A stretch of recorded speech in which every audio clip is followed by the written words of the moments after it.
to hold on to the best record in the American League.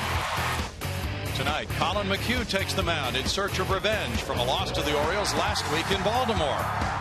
Astros baseball starts right now on Root Sports.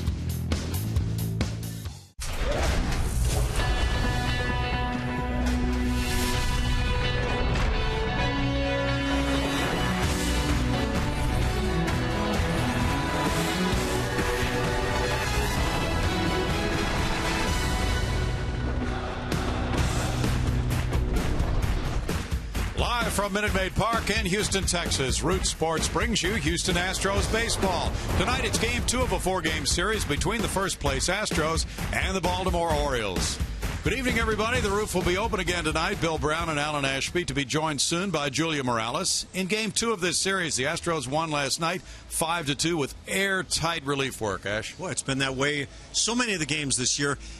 When you look at why the Astros have been really good this year, yeah, you could talk about the home run side of things, but what about this bullpen and the back-enders here? Will Harris has been phenomenal. He's allowed one run in 25-plus innings on the year, and he has just kept guys off base.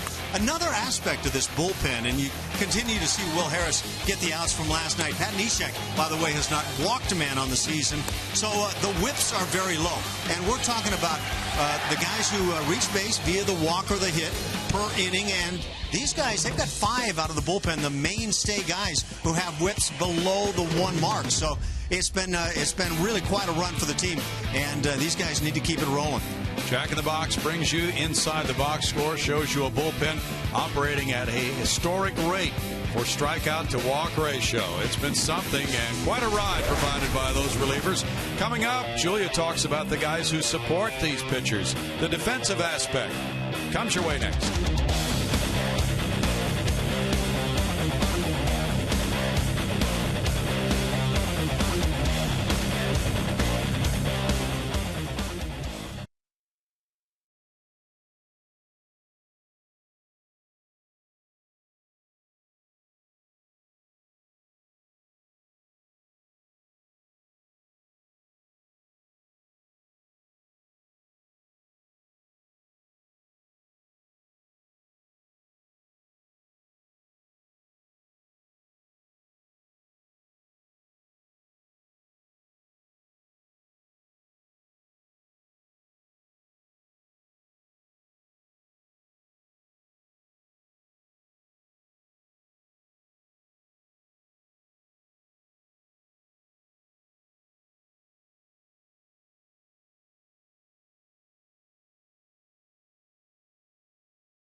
of this 4-game series between the Baltimore Orioles and the Houston Astros. Astros looking to move up in the series 2-0 after a big win last night. Of course, the late inning rally. So much fun to see this Astros offense turn it on late in games, but maybe they don't get that win without the support of the defense last night. Behind Brett Oberholzer, lefty Obi was on the mound returning from the DL last night. Looks pretty good, but did get himself into a little bit of trouble throughout the game. However, that infield helping him out with the double play you see there. They played solid with the pickoff. The bigger play coming in the 5th inning. Here's Valbuena with the barehanded toss before we get to the 5th. Marwin Gonzalez right here, Manny Machado grounds one up towards the mound. Check out Marwin with the spinning throw to get the out at first, get out of the inning. Obi only allowed 1 run in that inning, gave up 2 before the game and 5 1/3. Here's Marwin, though, with our Geico quote of the game. Well, to be honest, I have no idea. I just did the best I could, and thank God I make a good throw. I don't know how I even find the first base, but it was good for everyone. Obviously for Obi and get out of the inning. Obi sure appreciated that. Marwin has actually asked, how did you make that throw to first? He has no idea. Well, it was impressive nonetheless. The Astros look to carry that momentum into Game 2 of this 4-game set, and they hope to help out Colin McHugh the same way they helped out Oberholzer. McHugh looks to turn things around for himself. Stay with us. First pitch coming up after the break.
Brought to you by Southwest Airlines. Book your low fare now at southwest.com. By Jack in the Box. Try the new Double Jack today, only at Jack in the Box. And by Geico. 15 minutes could save you 15% or more on car insurance. Visit us at geico.com or call 1-800-947-AUTO. The roof is open again at Minute Maid Park for the second straight night on this homestand. The Astros won it last night by a score of 5-2.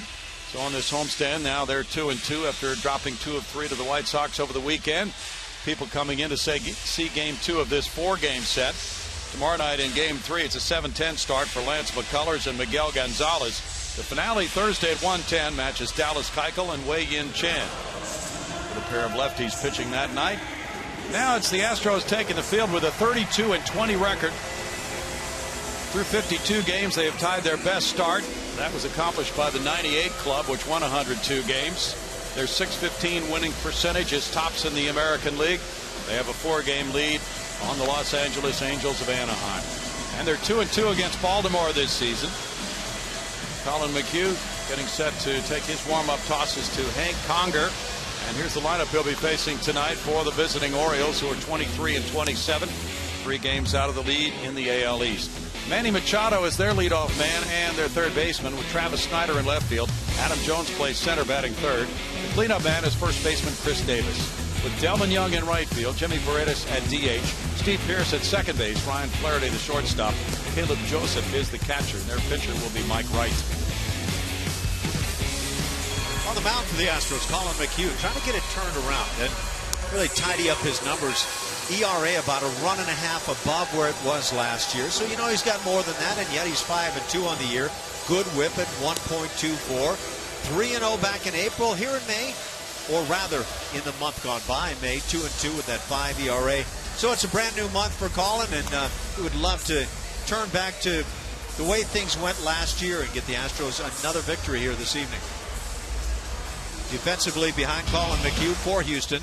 Outfield left to right, Preston Tucker and Jake Marisnick, along with George Springer. On the infield left side, Luis Valbuena and Marwin Gonzalez. On the right, it's Jose Altuve and Chris Carter. Hank Conger gets the start behind the plate tonight.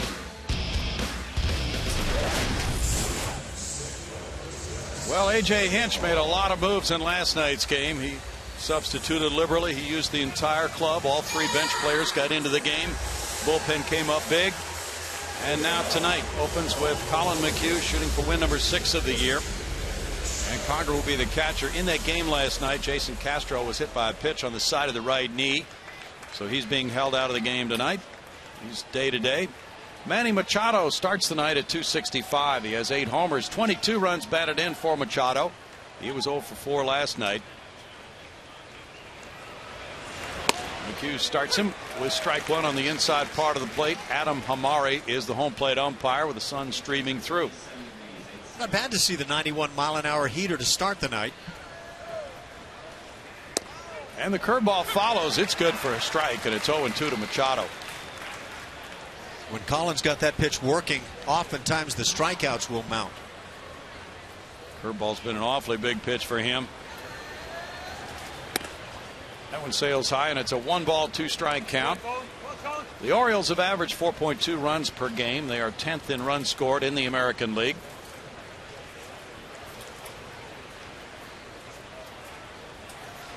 Conger sets up outside.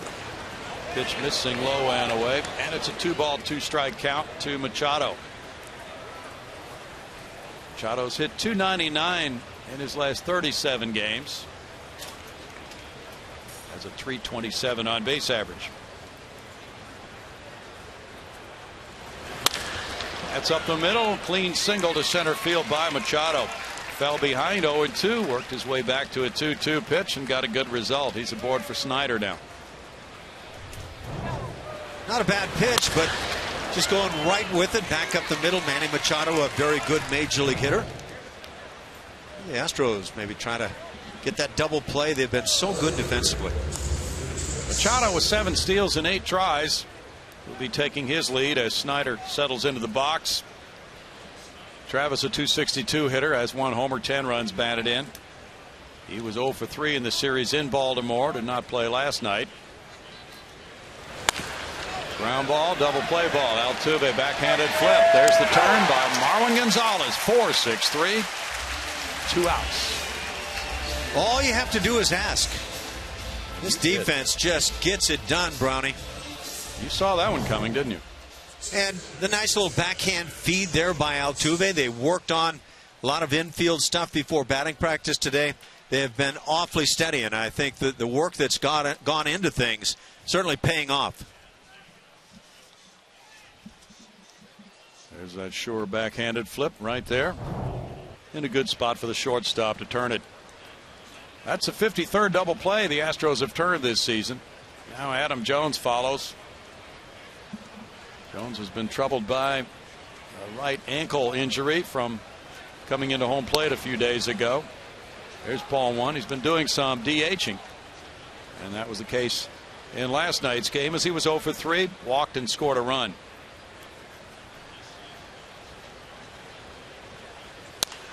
Jones puts this one out of play right field side. It's a 1-ball, 1-strike count. The Orioles on the road have won 8. They've lost 15.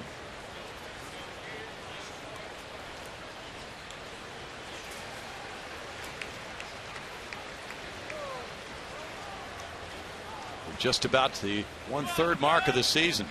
2 more games will get the Astros there. That pitch missing. Takes the count to 2-1.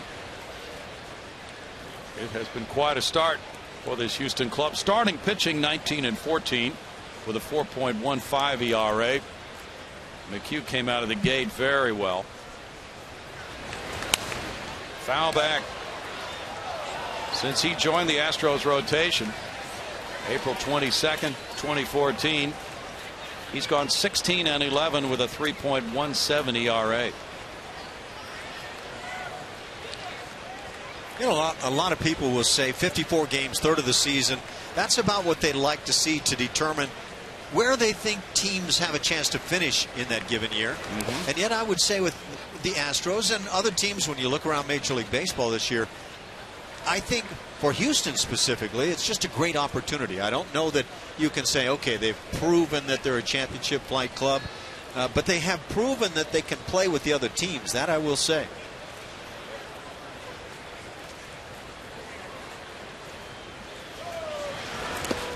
Swinging a curveball, and Jones is down on strikes. No runs, 1 hit, a double play, and a strikeout for Colin McHugh in a scoreless first.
By Southwest Airlines.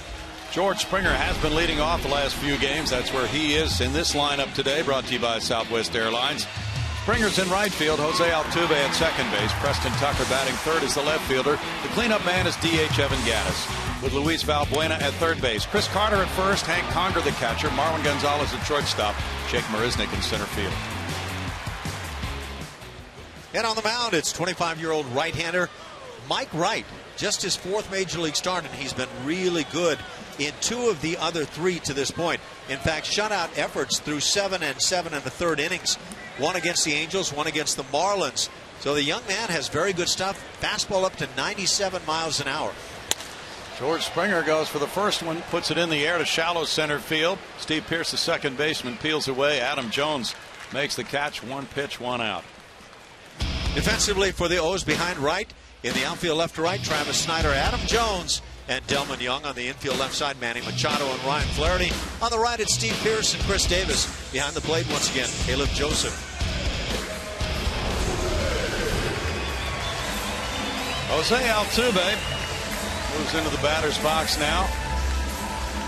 Altuve, 3 points below 300. Was 1 for 3 last night with a sac fly. That was a big one in the 7th inning when the Astros scored 4 times to overtake the Orioles and win 5-2. Altuve's hit .353 against Baltimore pitching this season. With 62 hits, he ranks 5th in the American League. And looks at a high pitch, ball 1. Interesting to watch Altuve there before that pitch. A couple of glances down toward third base, just judging the depth of the third baseman. Maybe the bunt a possibility. 1 ball and 1 strike. Wright won the Jim Palmer Award last year as the top minor league pitcher in the Orioles system. That was in 2013, rather.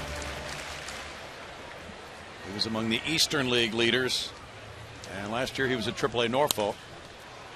In the air, foul, first base side. Chris Davis, the first baseman, cannot get to it.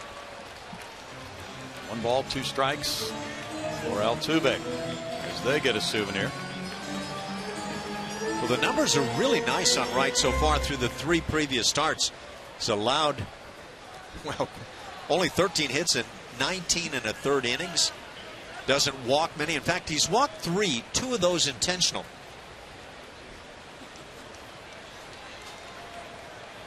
The Astros are getting their first look at him. Strike 3 call for Wright. Altuve standing there at home plate. He doesn't do that very often. You know, the batting champ is supposed to get the benefit of the doubt on this kind of a pitch. My hunch is this might be a bit off the outside edge, and it is. Adam Hamari rang it up. But instead, the rookie pitcher in his 4th major league start gets the coin flip on that one. Interesting. Preston Tucker's the batter. He smacks one on the ground. Steve Pearce is stationed out in shallow right field, and the second baseman throws him out. We go to the 2nd inning with no score.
On certain days of the week with all the giveaways, your favorite rivalries, or maybe a little of each, the Astros 14-game flex plan puts you in charge. You get to pick the games and seat locations that work best for you. Purchase your 14-game flex plan today by visiting astros.com/tickets or calling 1-877-9-ASTROS.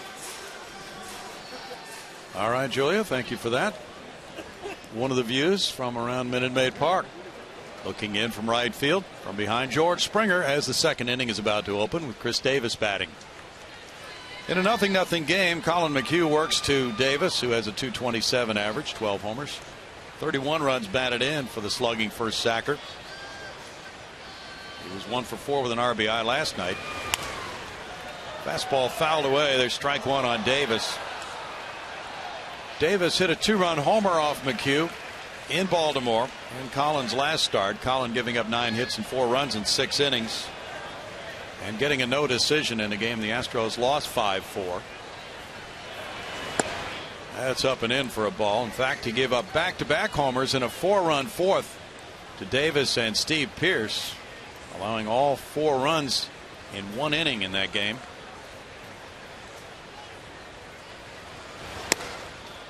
That goes upstairs as well, and it's 2 balls and a strike with Young and Paredes to follow here in the Baltimore 2nd.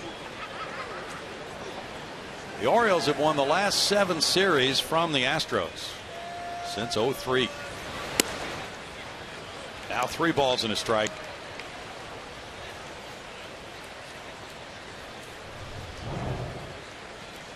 You get a pretty easy early read as to what the Astros want to do with Chris Davis. Uppercut, big swing and left-hand hitter. They want to come up the ladder quite a bit. There's that uppercut swing, and it's 3-2 now. That uppercut tends to not quite get to that high fastball. Full count with a shift on.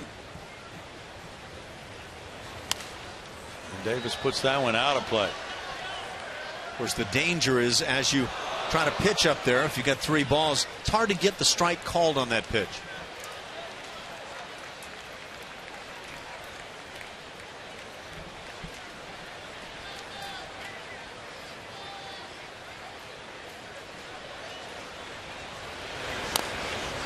That's tap foul, still 3-2 as 27-year-old Colin McHugh from Covington, Georgia works to Chris Davis. Colin comes back on a 3-2 here with the curveball, and Davis shows the ability to get a piece.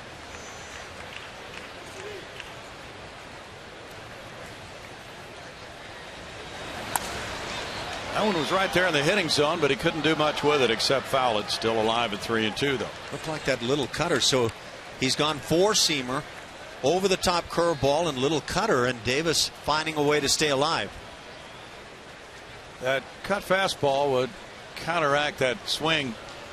Davis really drives the pitch away very well. If he can get in on his hands, that could be favorable for Colin. This will be his 9th pitch now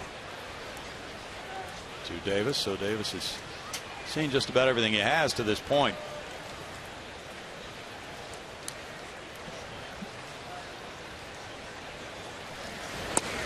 In tight, ball 4. 92 miles an hour, so that's the highest velocity for Colin tonight. And to see him at 91, 92 on the 4-seamer tonight is a good sign. Very close in that effort to find the inside corner. Yeah, that's a little bit more miles per hour than we've seen from Colin recently. Delman Young, with 2 homers, 13 runs batted in, has hit .309. Strike 1 to Young. Young is 5 for 11 against Houston pitching this season. Last night he went 2 for 4, both hit singles.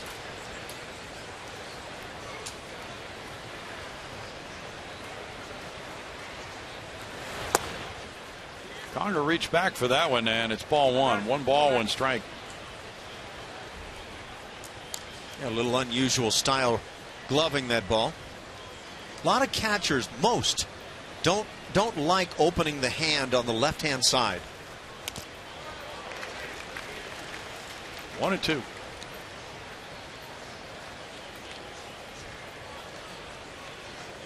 A.J. Hinch placed a nice phone call today to a deserving young man in the Houston area.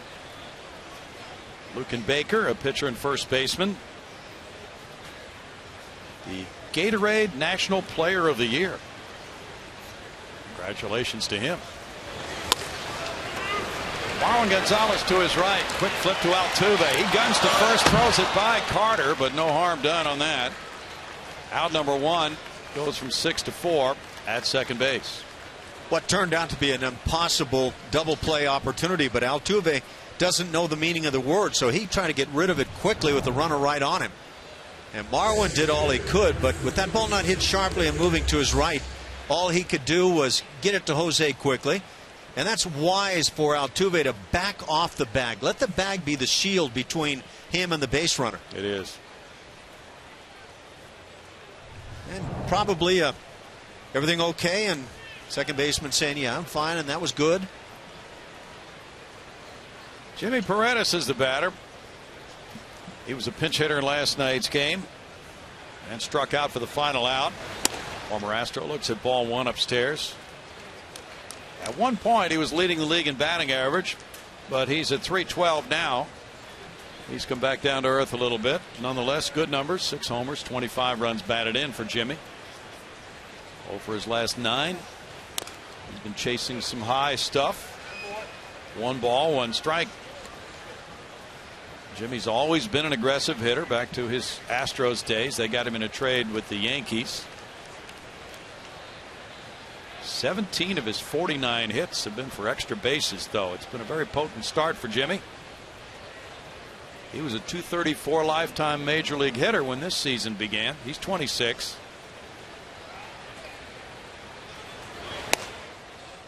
Takes that pitch up, and it's 2-1.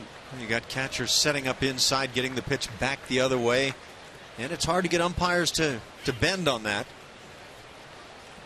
Jimmy had a good series against the Astros in Baltimore last week, getting 3 hits in Game 2 of that series and 2 more the next day. Jimmy likes to hit.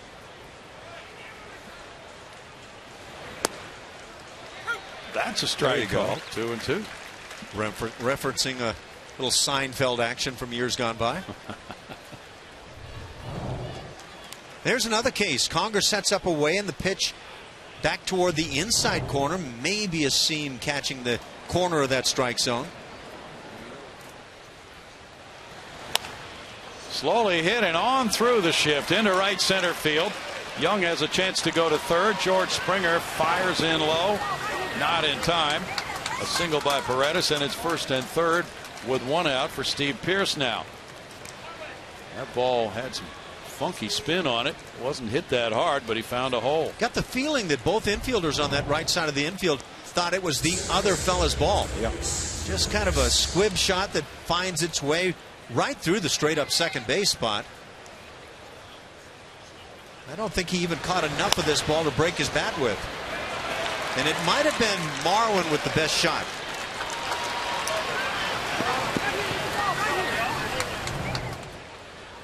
Now the infield shifts around, playing Steve Pearce, another former Astro, to pull. Pearce shoots one to right field. That's in for a hit to right center. And Springer slides, gets it back in as the run scores. RBI single for Pearce, 1-0 Baltimore.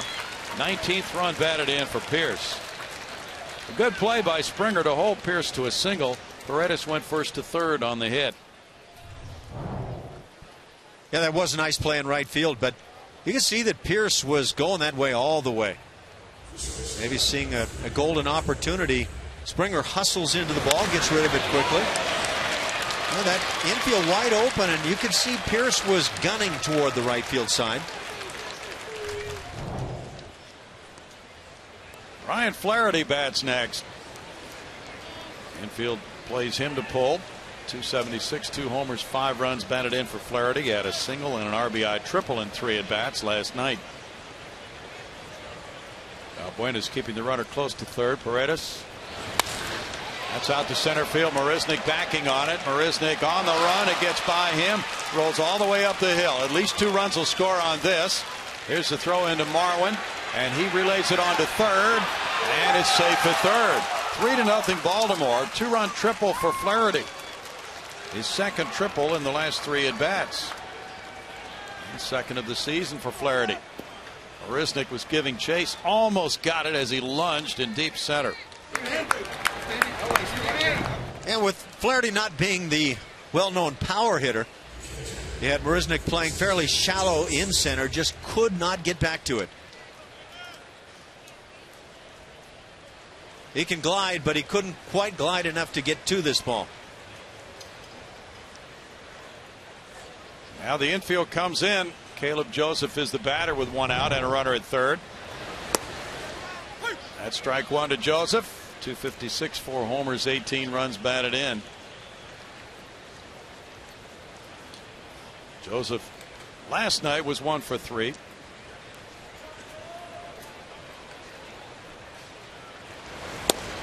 Swings at that one and falls behind. 0-2. Matt Wieters could be returning to the Orioles. He is able to be activated for Thursday afternoon's game. He's in the minor leagues. I believe he's catching Bud Norris tonight on a rehab assignment for both of them.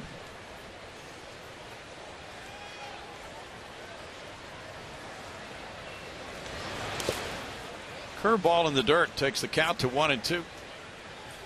If I'm not mistaken, Bud is rehabbing bronchitis. That's the reason he's on the DL. I would like to see how you do that.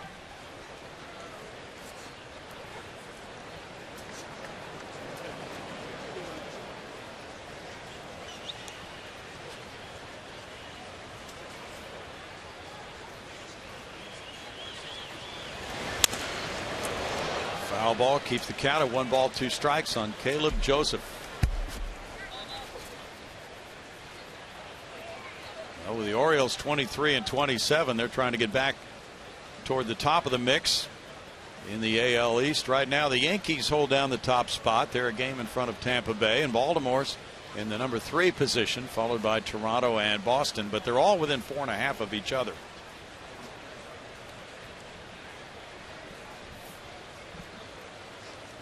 Well, we have a lot of folks running cameras tonight, as always. Yankees, Rays, Orioles, Blue Jays, Red Sox.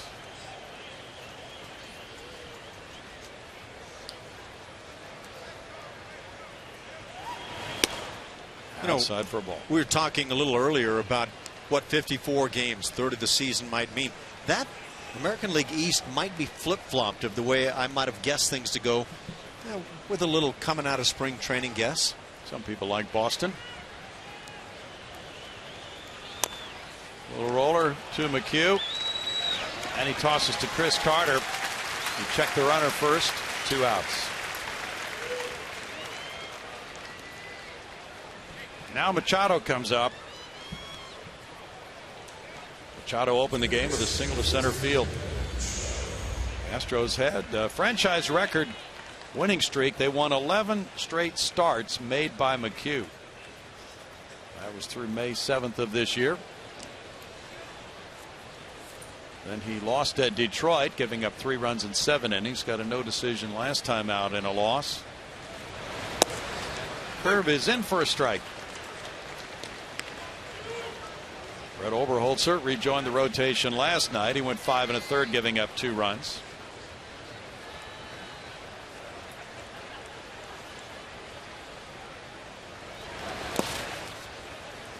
Curveball makes it a 1-1 count. Steve Francis, the former Houston Rocket point guard, threw out the ceremonial first pitch tonight. Did he do it from 3-point land? He had to.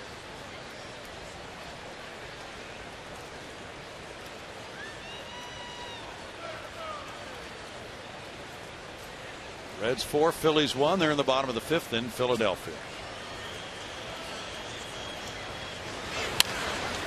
Fouled away. 1-2 the count.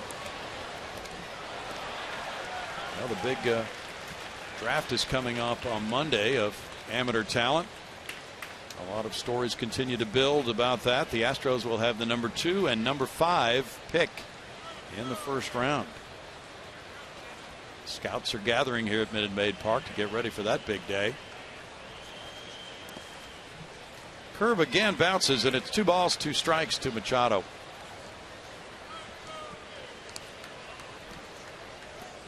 The mock drafts are being held right now. Any chance the Astros walk away with Preston Tucker's impressive young brother? Well, we've heard a lot of rave reviews about him. He's a high school outfielder in Florida.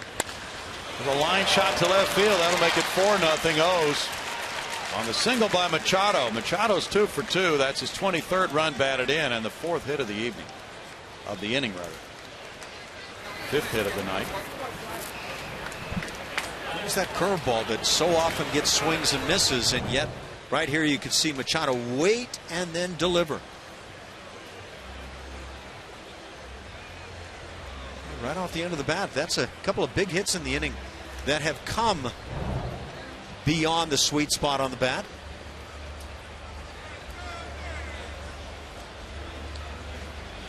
Brent Strom out to talk it over with Colin McHugh. The inning started with a walk to Davis, then Young bounced into a force play. It continued with hits by Paredes, Pierce, a 2-run triple by Flaherty. Then after an out, Machado RBI single. And the Astros, who lead the majors in comeback wins with 16, would rather not fall any further behind than 4-0 here.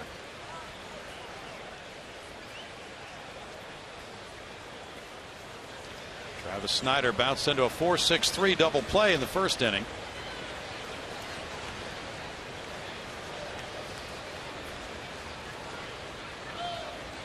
And the throw goes to first. Diving back in Machado. Tigers lead the Athletics 3-0 in Detroit. They're in the bottom of the 5th inning.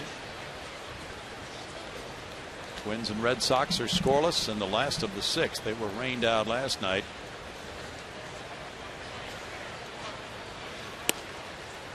McHugh misses. There's ball 1.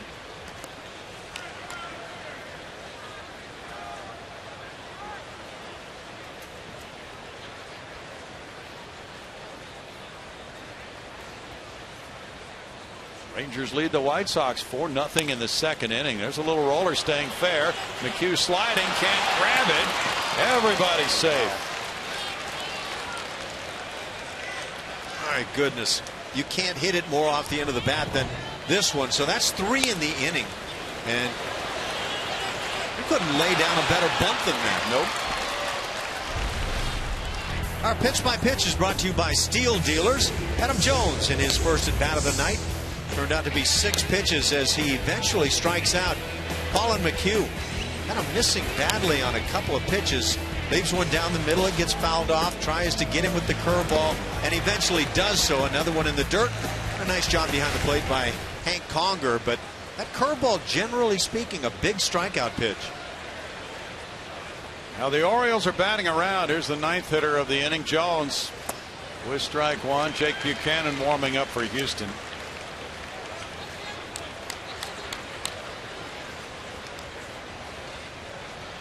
Four runs, 6 hits, no errors for the Birds.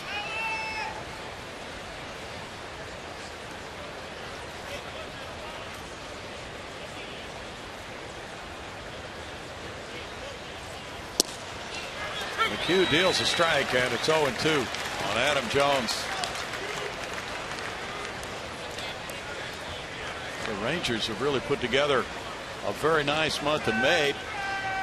Now they're starting June well. They had the day off yesterday, but have an early lead tonight on the White Sox 4-0 in the debut of Joey Gallo at third base for the Rangers. He struck him out, but 9 Orioles paraded to the plate in a 4-run 2nd inning. On 5 hits, they left 2. They're up 4-0.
.36 pitch frame for Colin McHugh. Now the Astros try to get after it with Mike Wright on the mound.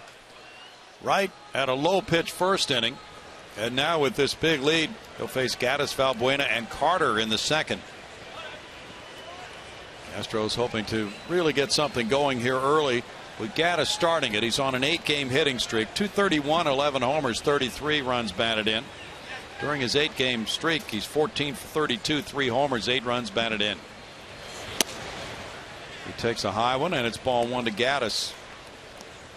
Gaddis 6 for 15 against Baltimore pitching. Drove in 2 with a single last night in the 7th inning. He was 1 for 4 in that game. His hit was one of the keys in that 4-run 7th. He takes it. It's a strike, and it's 1-1. So far, the velocity nowhere near the previously mentioned up to 97 miles an hour for Wright. At about 91, 92. Gaddis takes a look at it. It's 2-1 to Evan. Since April 26th, Evan has hit .276 with 32 runs batted in 34 games. And that's tops in the American League in runs batted in that time frame of 34 games. He rips this one on the ground. It's foul. 2-2. Gaddis started the season 0 for 23 with a whole bunch of strikeouts, and he has put that far behind him. 32 driven in since April 26th. Yeah, he's turned into that RBI guy. Up the middle, that might sneak through for a hit. Here's the throw from Flaherty, not in time. Or Pierce, rather. An infield hit for Gaddis. That's a 9-game hitting streak for Pierce. Unable to get Gaddis, so Evan is aboard. Just hits the ground ball by the mound on that tomahawk pitch that he's had some big hits on so far this year. Doesn't run well, so that provides a lot of opportunity for Pierce, but still can't make it. He did get on top of it. I'm going to say Evan has to lead the major leagues in batting average on that pitch. I thought you were going to say in infield hits. That's not going to happen. Luis Valbuena follows. He ripped a homer last night, his 11th of the year, to tie Gaddis for the club lead.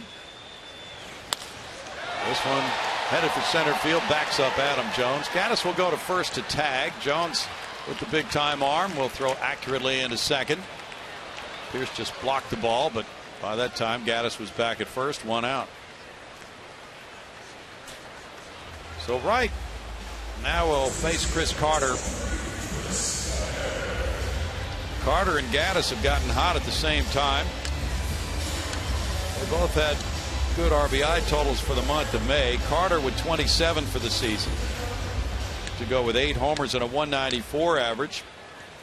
He's put together a 9-game hitting streak, and .367 has been his average during that stretch. He's driven in 7 runs during the 9-game streak.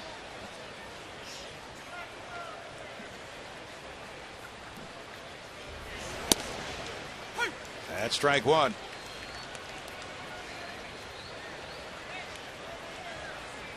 Joey Gallo, we mentioned, was called up by the Rangers. He already has his first major league hit and 2 runs batted in that Ranger game.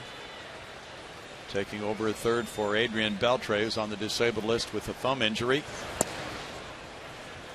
1 ball, 1 strike. The Rangers have pulled to within 5.5 of the Astros, and they're a game over 500 right now, 26 and 25. Their fortunes have improved dramatically since the end of April. Along with the Minnesota Twins, those could be 3 of the biggest surprise teams this year. They really could be.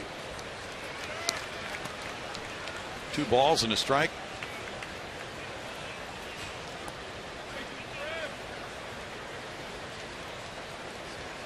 In Wright's last start, he went 5 innings, gave up 3 runs, and a 6-3 win over the White Sox in a doubleheader.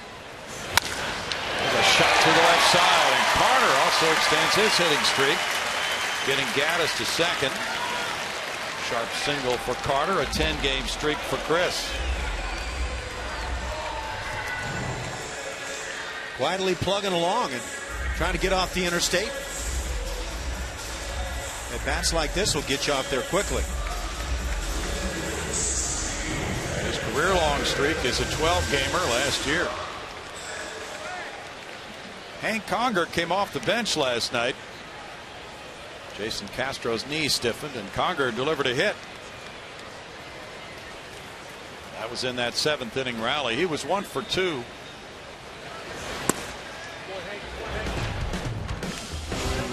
It's not a kind meeting of ball to knee right there for Jason Castro. last night's game, I'll tell you, he stayed on and taken that shot. That'll drop most guys out of the game instantly. Jason stayed on. He caught. I believe he had another at bat after that. Ran the bases, obviously, with that. And I was thoroughly impressed watching the way Jason stayed on. Said it felt fine for a while, and then it started getting a little swollen on him, so he came out of the game, and he's day-to-day now. 1 ball, 1 strike.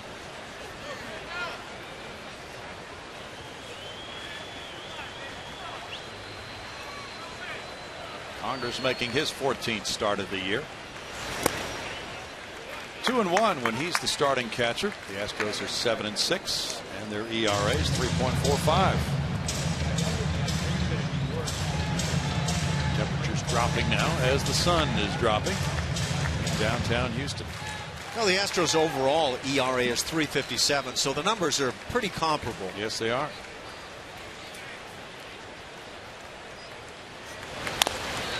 Ground ball goes foul. It's 2 balls, 2 strikes. We've been sampling some opinions, including Hank Conger's opinion on why the Astros offense is so good late in the game. He thinks that because the Astros have come from behind a number of times, they're confident in those late game at bats.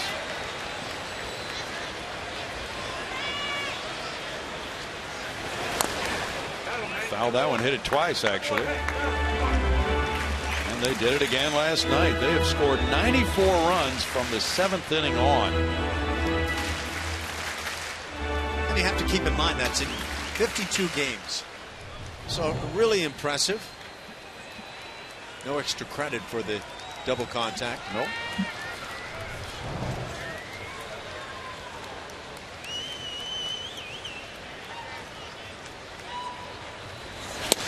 Conger takes, it's ball 3, and now a full count. This could be a big swing coming up with the Astros down by 4 early. Marwin Gonzalez on deck.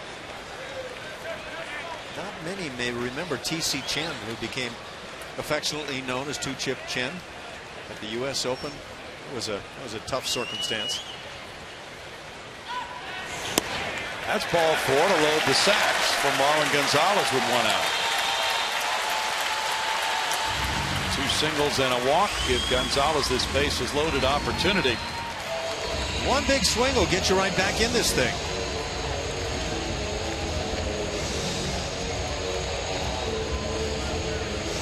Caleb Joseph goes out to meet with his pitcher, and Mike Wright will be facing Gonzalez. Buck Showalter's starting rotation last year was very strong. This season 14-22 with a 4.26 ERA. 3-time American League Manager of the Year.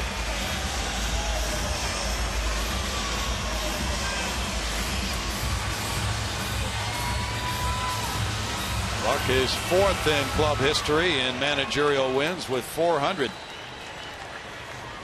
Hank Bauer's in 3rd place with 407.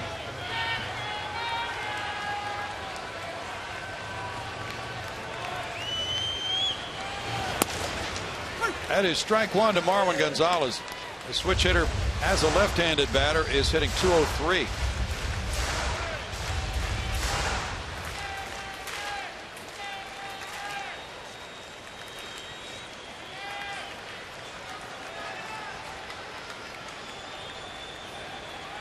Marisnick's on deck. That's going to go foul. 1-1. That might make you rethink trying to get in on Marwin. That might. Kind of makes you think tying run when he hits one like that. The Astros do not have a grand slam this year. They have Gaddis at 3rd, Carter at 2nd, Conger at 1st.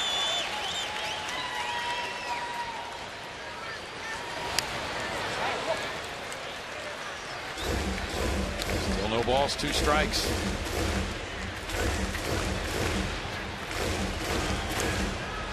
Mike Wright, the slider statistically has been his best pitch. That would be to right-handed batters most of the time.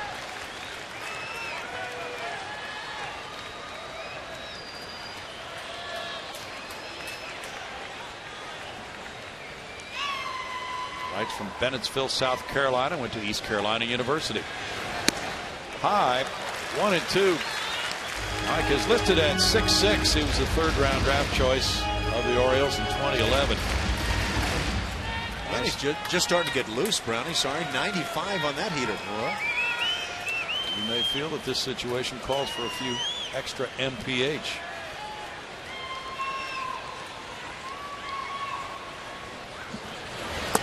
He breaks that slider down and in, but Marlin saw it and took it as ball 2, 2-2.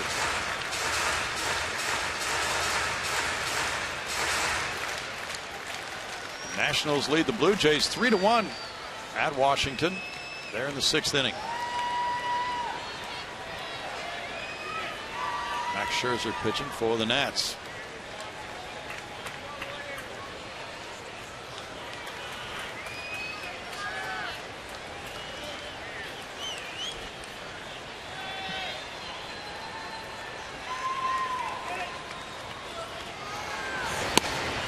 Now it's a full count, and things have indeed turned for Marwin Gonzalez from 0-2 to 3-2. He's walked once this season. Walk rate the lowest in the majors, 0.9%. 1 walk, 23 strikeouts. A 248 on base average for Marwin Gonzalez.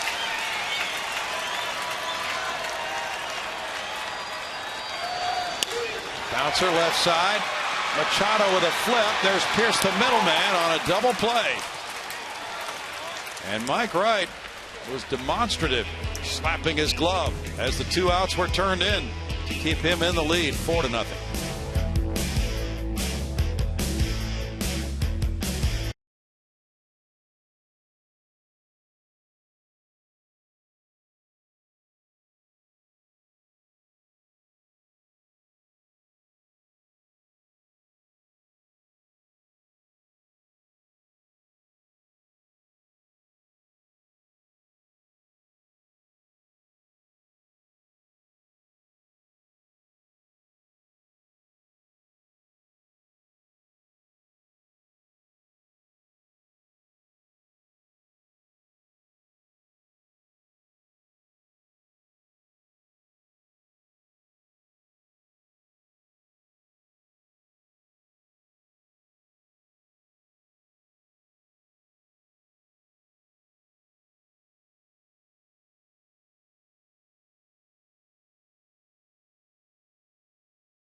It's 4-0. The Orioles leading the Astros after 2. This moment in history is brought to you by M.D. Anderson. June 2nd, 1982.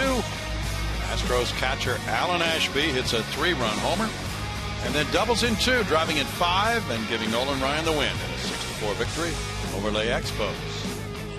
Remember that? Not a bit.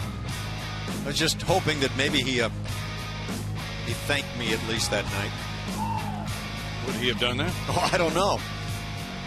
I probably was the one who owed the thanking just to be in his presence. Was that when he was paying guys to drive in runs? Might have been. I'll tell you what, there was that 86 year when he was so good. I think he started resorting to paying guys. Okay, guys, here it goes. Well, I'm going to bribe you. Chris Davis takes ball 1. He led off the 2nd inning with a walk. Now he leads off the 3rd inning. 4 runs on 6 hits for the Birds. No runs on 2 hits for the Astros. It's 2-0. American League Baseball can be quite different for a starting pitcher in many ways. One, he stays in a game when giving up runs early sometimes instead of leaving for a pinch hitter. 2 balls and a strike, so it's a matter of In the instance of a boxer being sent to a corner by his opponent and being pounded, being able to somehow roll with some punches, work his way out of that corner, get off the ropes, and stay in the fight for a while. Similar to a pitcher in some American League situations like this one. 3 balls and a strike. In the National League, sometimes he leaves in the 3rd inning for a pinch hitter, and that's the end of his night. High to right field. George Springer backing up, turning. There's 1 out. And with that uppercut swing, Chris Davis can bring some rain with some really towering shots. And when he gets it on a roll, he can find some upper tanks. See how Colin goes about things here. He really has tried to work it up on Davis, and he does so once again. Delman Young gets underneath one. Chris Carter goes over. Turning and reaching back for it. 2 outs. Not an easy play. That cloud cover may have helped him on that one. There's no breeze blowing right now. None. Carter with a little dance step move there to get back and eventually make the play.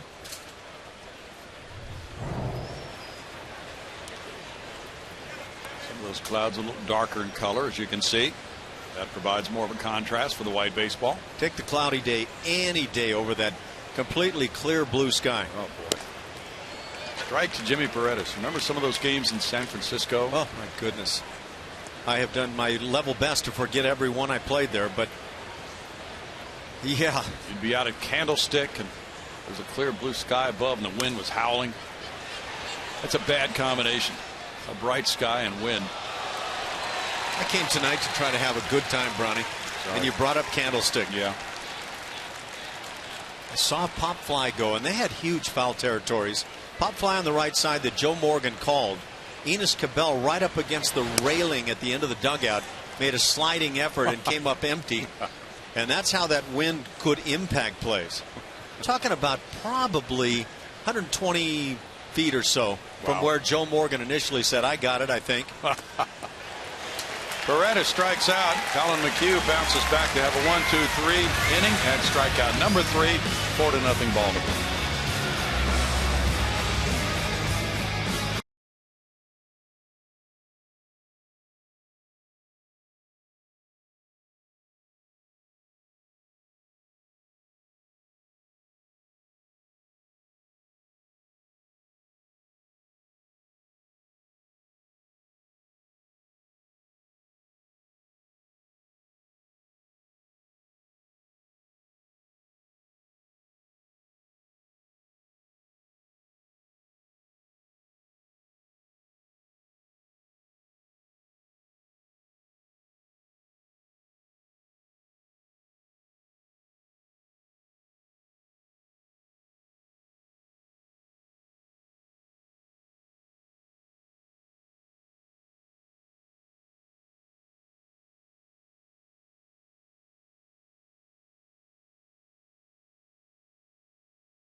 Presented by Southwest Airlines. Book your low fare now at southwest.com.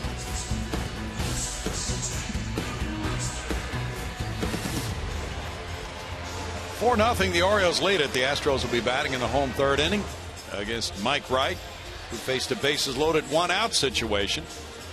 Fell behind Marwin Gonzalez, and on a 3-2 pitch, he got that 5-4-3 double play to end the 2nd inning.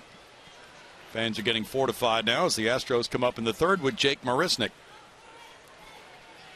Jake at 275 has 3 homers, 16 runs batted in, a .314 on base average for Jake.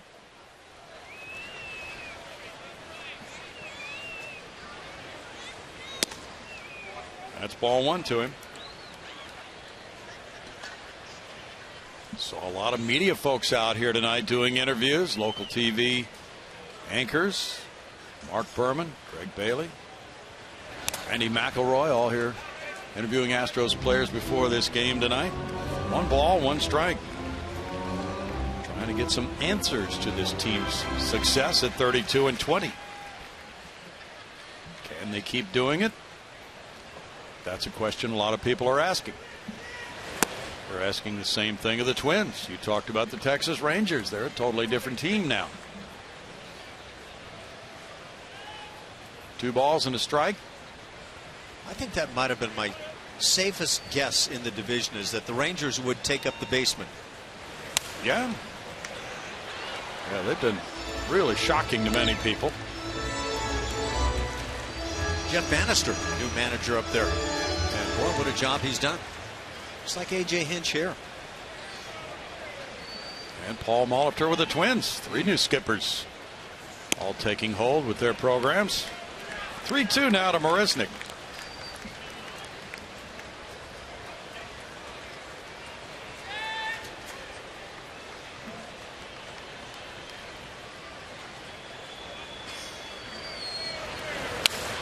And he fouls it back. Talked earlier about that phone call from A.J. Hinch to Luken Baker, the National Gatorade Player of the Year at Oak Ridge High School up in the Conroe area. And he's committed, we're hearing, to TCU. But A.J. really enjoyed talking with him. 23 years after A.J. himself got that same award.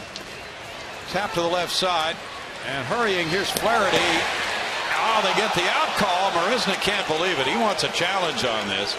It appeared that he had easily beaten that throw, but Mark Carlson called him out. Or did you not think so? I thought Jake beat it. And Jake seemed to have the absolute sense that he beat it. See what A.J.'s able to find in the dugout. Couple too many steps right there with Marisnik going down the line, and he can fly. Well, let's take one little better look here. Is there enough to overturn that? Boy, I'm going to have to reverse my decision. I don't think that's going to be overturnable. Okay. What do you think? Maybe not. Yeah. When did it hit the back of the glove? Well, they're not challenging it. So the out call stands. You know, it's one of those plays where, did the ball beat Jake? No, I don't think so. But had the call gone the other way, I don't think Buck Showalter could have challenged it either. George Springer comes up next. Ball 1 on a changeup well outside. Springer went for the first pitch and hit a fly ball to center field his first time up. Springer got a big hit on a 3-0 count last night, driving in a run with a single in the 7th inning. And that one tied the game at 2. Then later in the inning, Evan Gattis drove in 2 on an 0-2 pitch. There's that freeze frame. Really close.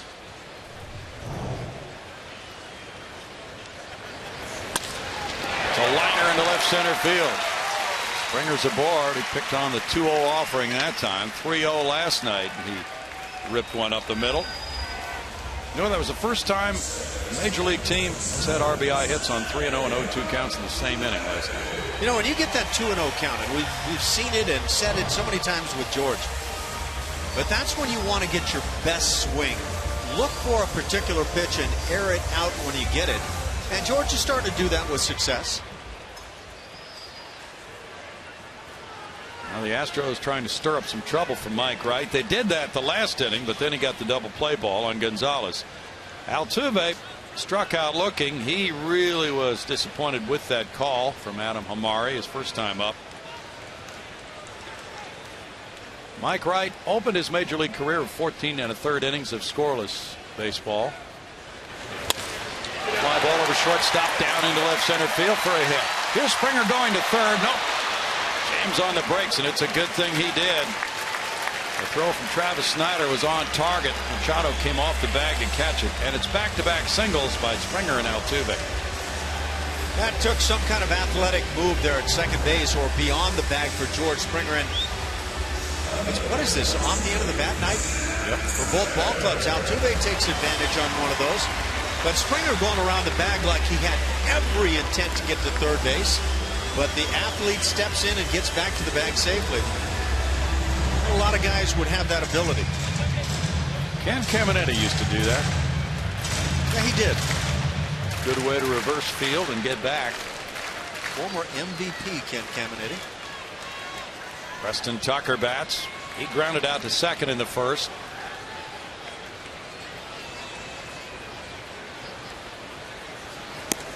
That's ball one.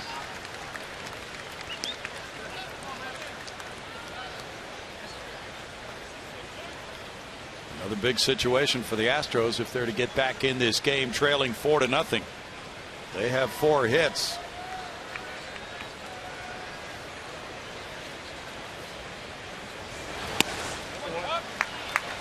Now it's 2-0. Wright is struggling to throw some strikes here. Last night the Astros broke through against the Baltimore bullpen. Brad Brock, the losing pitcher, gave up 3 runs in 2/3 of an inning. Tommy Hunter gave up a 2-run single. Dave Wallace, former Astros pitching coach, is out for a chat. Dave was with the Dodgers for many years. He's had different jobs, front office and field positions in baseball in his long career.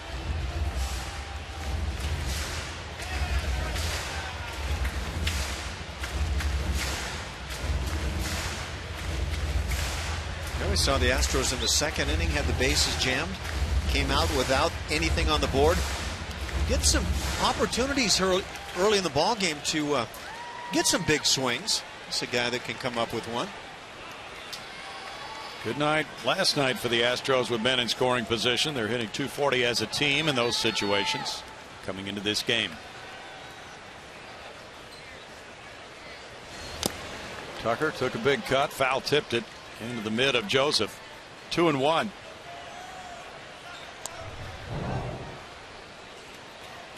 Two-0 pitch once again, and a power guy at the plate. That's really get your pitch and do not miss it time.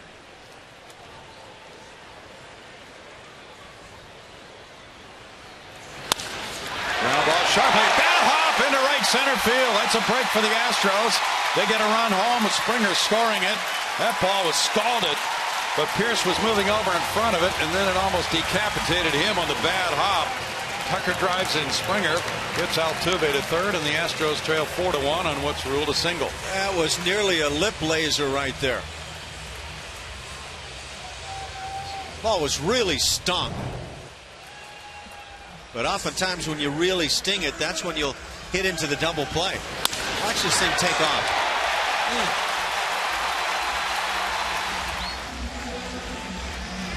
Springer scores the first one for the Astros. 25th run scored for George.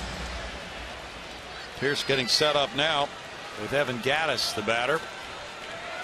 The Orioles at double play depth with 1 out in the inning. Gattis reached on that infield hit to Pierce up the middle. Evan has done a lot more of that opposite field and up the middle hitting. There's strike 1 to him. Mike Wright in his major league debut shut out the Angels May 17th for 7 1/3 innings, and then he followed that up with 7 shutout innings against Miami.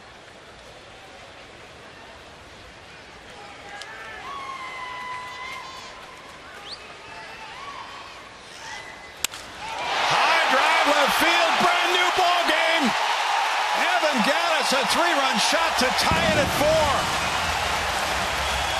Number 12 for Gattis. And it's exploding here at Minute Maid Park. That's 36 runs batted in for the club leader.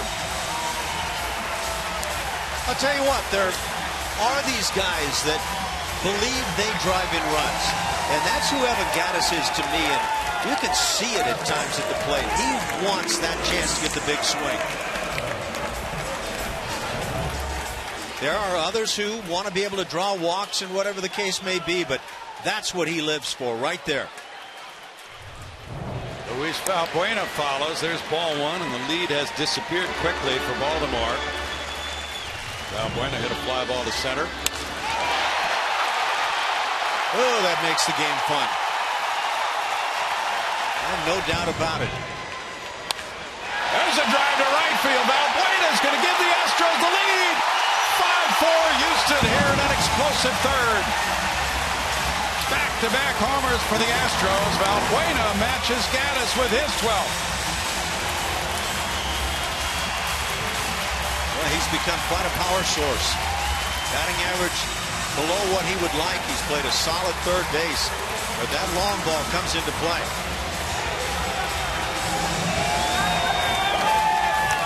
That's the fourth time the Astros have gone back-to-back. A little breaking ball just comes right back toward the heart of the plate.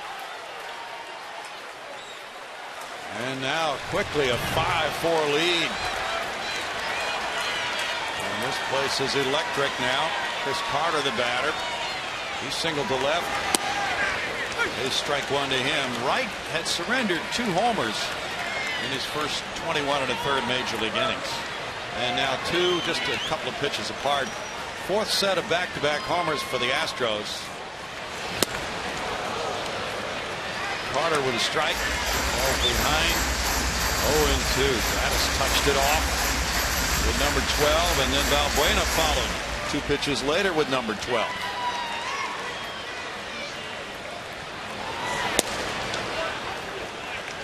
It's 1-2. So there's a shocker for the O's.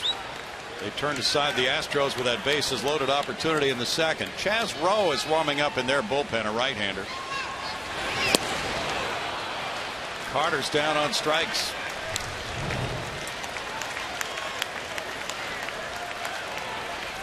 There's the guy that brings the energy all the time. And by the way, got it started in the inning with the base hit. That's 71 long balls for the Astros, who lead the majors in homers. Hank Conger drew a walk in the second inning. That's strike one. At home, the Astros have out-homered their opponents 43-29 this season now.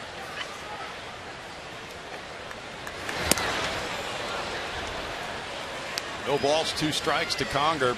Ronnie, I know you and I were asked the question today by Dina Probus, and it'll show up in the monthly magazine, but what's the biggest factor in the wins for the Astros? The one single biggest factor, the home runs or the great bullpen work? What was your answer? Well, I had to basically say dead even, because without the home runs, this ball club would not have scored enough runs to be able to make it all work, and without the great bullpen work, same story. So it's really been kind of a two-headed beast there, and that beast has been really tough. Adam Jones backs to left center field, still going. It's over his head. It one hops the wall, and Conger's in with a double. That's the 6th hit of the inning. Second double for Conger. And I'm curious what your thought was when you responded to that question as we get to watch the magic of Hank Conger here. Go down and get it. He really did, didn't he? Dropped almost down to a knee to hit that. Adam Jones is such a smooth, casual-looking center fielder. I thought the way he went back on that ball, he might have had a play. Yeah.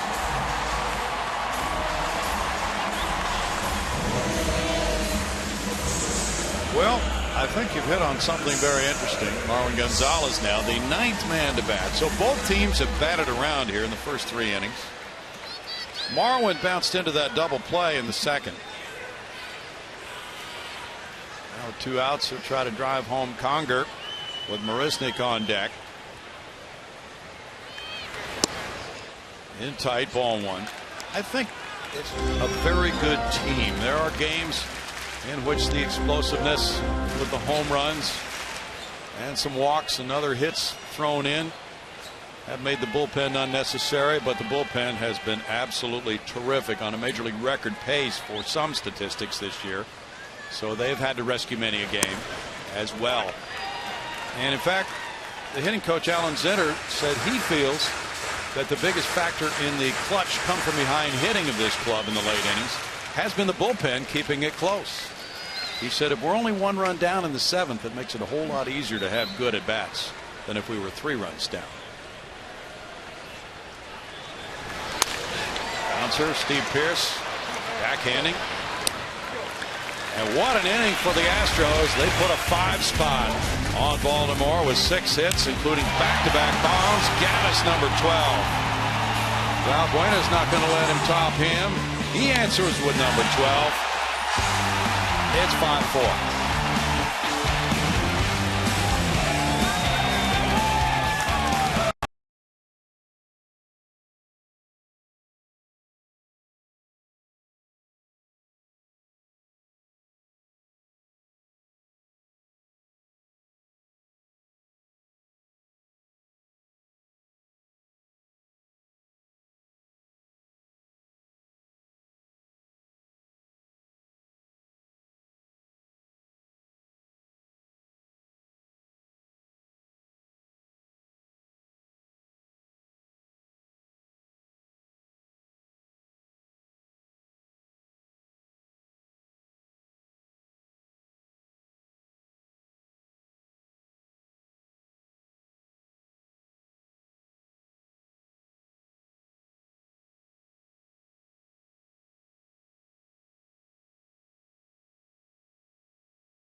The Astros and the Astros Foundation are hosting a food drive supporting the Houston Food Bank during the Orioles series. Today through June 4th, fans can participate by bringing canned goods or other non-perishable food items with them to the games. For more info, visit astros.com/food drive, guys. Thanks, Julia. There is strike 1 to Steve Pearce. Pearce drove in a run with a single to right center field in the 2nd inning. Now Colin McHugh has the upper hand, 5-4. Crazy game tonight. Off the plate, 1 ball, 1 strike. He had a 1-2-3 3rd inning. And then the Astros responded by batting around with a 5-run 3rd of their own.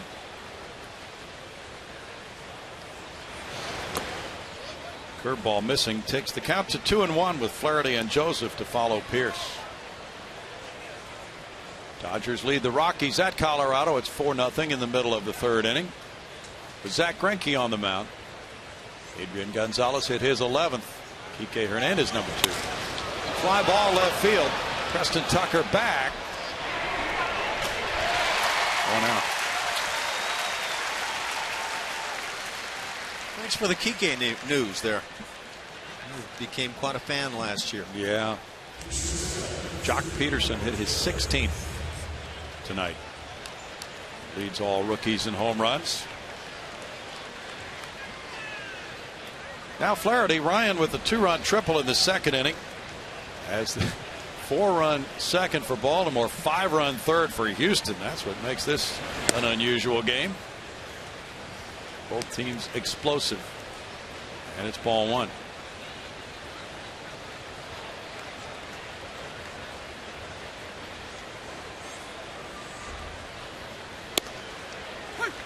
In for a strike, and it's a 1 ball, 1 strike count.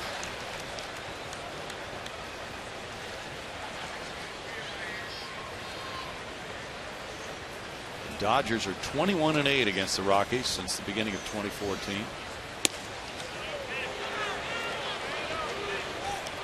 Two balls and a strike. The Astros will be playing the Rockies home and home in a pair of 2-game series later on.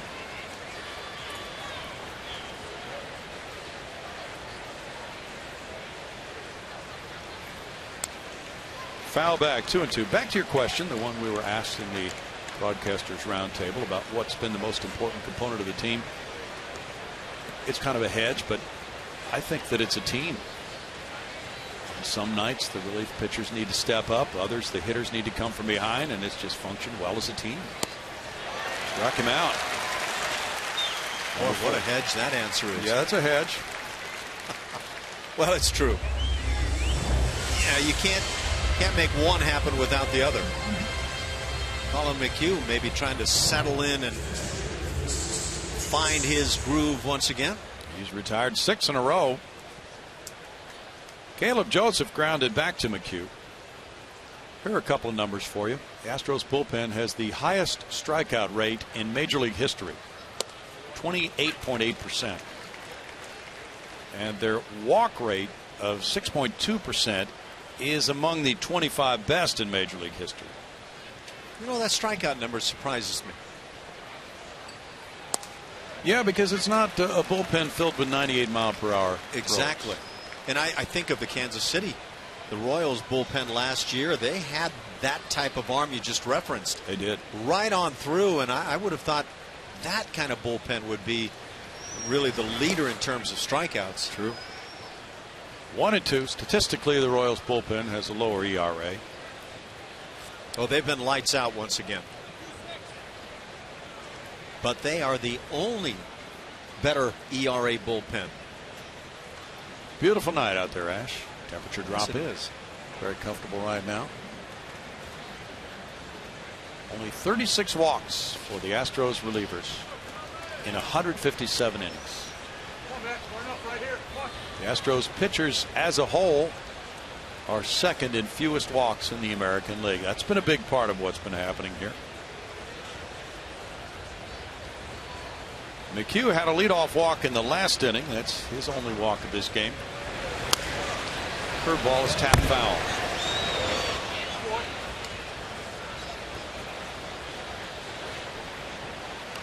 But each team kind of takes on a character, doesn't it? And it could be different from one year to the next, even though it's pretty much the same team. Yeah, and the team couldn't even tell you coming out of spring training realistically what they're going to do on the year. You might have a sense a bit. Struck him out. That's number 5. And Colin McHugh has turned his night around. He's retired 7 straight, and he leads at 5-4.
Houston Methodist helps us get to know Will Harris.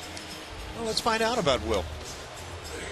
Well, let's see. What quality from another player? Mariano Rivera's demeanor. Yeah, that's a good one to learn from. Favorite movie, My Cousin Vinny. One of the classics. Guilty pleasure song, anything by Taylor Swift, of course. You agree, Brownie? Anything by Taylor Swift? I agree with that, and I agree with anything Will Harris says, the way he's pitching. You nod in assent to his call, huh? Boy, was he something last night. He came in the 6th inning, trailing 2-1. Runners at second and third, 1 out. Got a strikeout and a fly ball. Shut off that rally, and then he was the winning pitcher. Now Jake Marisnick fouls it. There's strike 1. And Will Harris has such stupendous numbers. It's just been so much fun to watch him. He has a 0.35 ERA for 20 games. He's given up 6 hits in 25 2/3 innings and has an .073 batting average against him. Just crazy stuff. Yeah. 31 strikeouts in 25 2/3 innings. You mentioned the 6 hits. 1 run allowed in 25 2/3. And a bunch of runners inherited who have not scored. 1-1. And A.J. Hinch said tonight to the media, you know, I put him in some impossible situations this year, and he has gotten out of them. He said it's really not fair what I've done to him. Foul back. But whoever preceded on the mound said, thanks, Skip. You bet. Nice decision. Harris has inherited 12 runners and 1 has scored. It's the best ratio on the Astros bullpen staff other than Neshek's. 7 inherited and none scored. I love this stat, and you mentioned the hits allowed, 6 of them. Hits per 9 innings for Will Harris, 2.1. That's a standout. Marisnick's down on strikes. And the throw goes to first. Strikeout number 3 for Mike Wright. All right. Turns to what appeared to be the changeup. This guy's not picking up a lot of strikeouts considering what a fine arm he has. He does have a good arm. Well, a big part of a young pitcher coming to the big leagues is trying to deal with adversity. George Springer is 1 for 2, a single and a run scored. Foul tip, strike 1. Going back to that 3rd inning when the Astros batted around, there was 1 out. Springer singled, Altuve singled. Tucker hit a vicious ground ball at Steve Pearce. Could have been an inning-ending double play, but it was a bad hop hit over Pearce. That opened the floodgates. And then back-to-back homers followed by Gaddis and Valbuena. No balls, 2 strikes.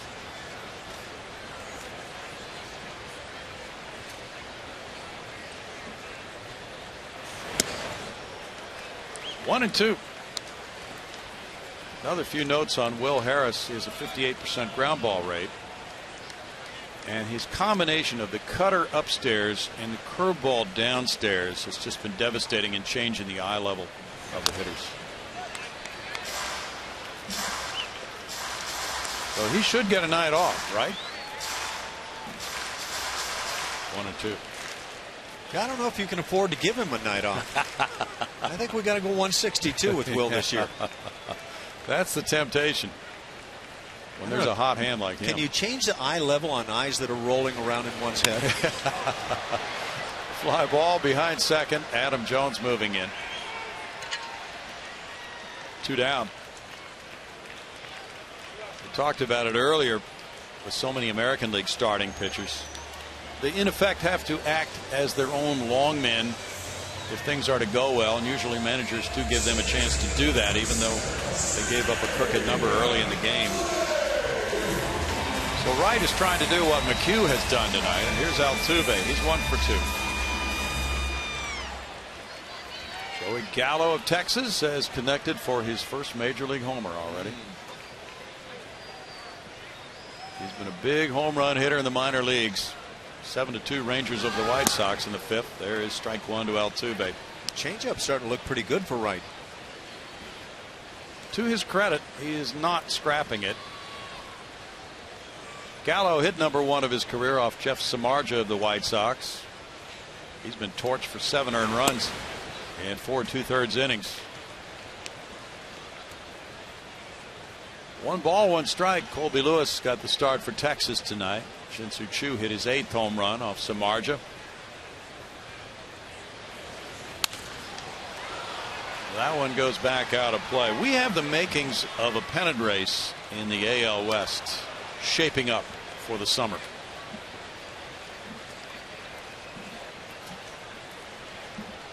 So I'd really be curious. Do you think any club is out of it in that division right now? Oakland. So in the first third of the season, maybe Oakland has played their way out, and the other clubs, who knows? Right. Seems to be wide open, doesn't it? Oakland A's have been picking up a few wins lately.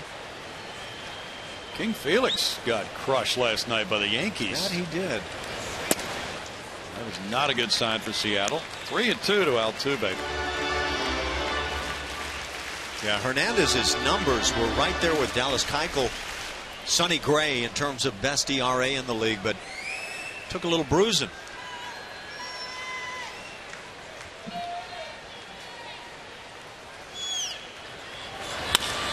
Altuve grounds to third. Machado just nips him at first. It's a 1-2-3-4 for Mike Wright. 5-4 Astros.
Our pitching performance is powered by Kubota.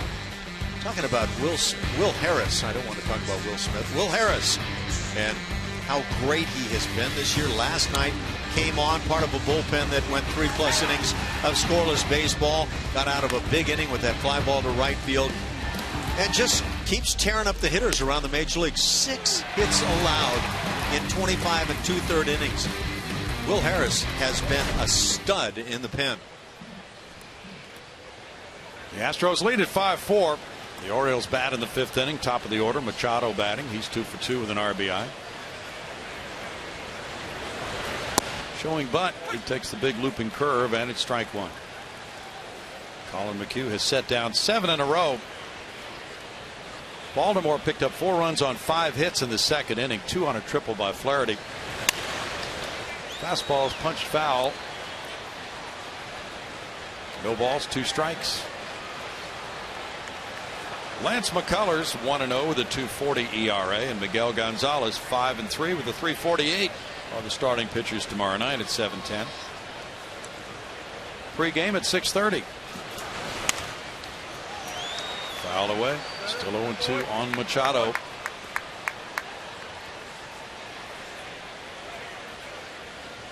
The Athletics are leading the Tigers tonight 5-3 in Detroit. They're in the 8th inning.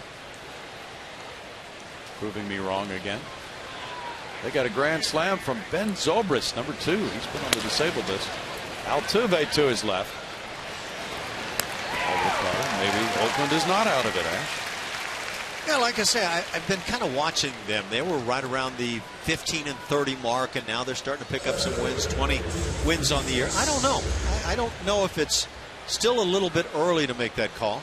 15-30, was there a tombstone in the paper? Should have been. I don't know. Do they even write about the A's in Oakland? Not sure. There is no there. Travis Snyder's 1 for 2. It's all Giants territory around there. That's strike 1 to Snyder. That hit he got in the second inning was one of the craziest hits we've seen all year. He could not have bunted it in a better place. We were talking about balls hit off the end of the bat, but that was a little extreme.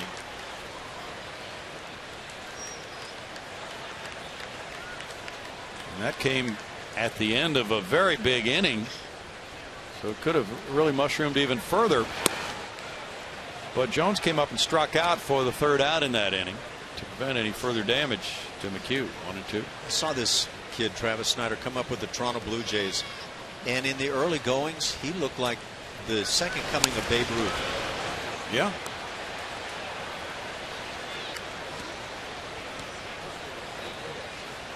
And I'm not talking about with hot dog eating or anything like that. No. I'm talking about the way he swung that lumber at the plate. How long did he keep that going? A little shy of what the Babe did. Okay.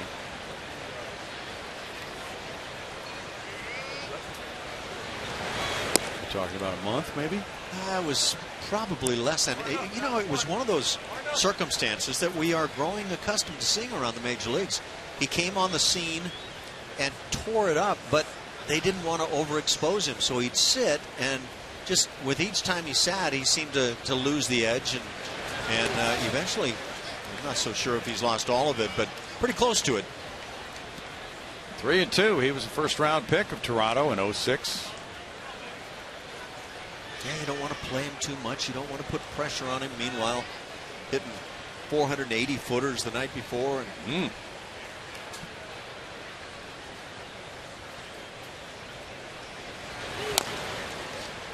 tap foul. Still 3 balls, 2 strikes to Snyder.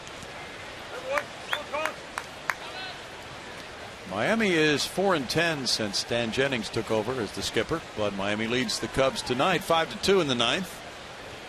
Giancarlo Stanton hit his 16th bomb.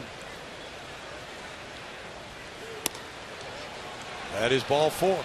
Snyder taking the walk. That's number 2 for McHugh. Adam Jones will follow.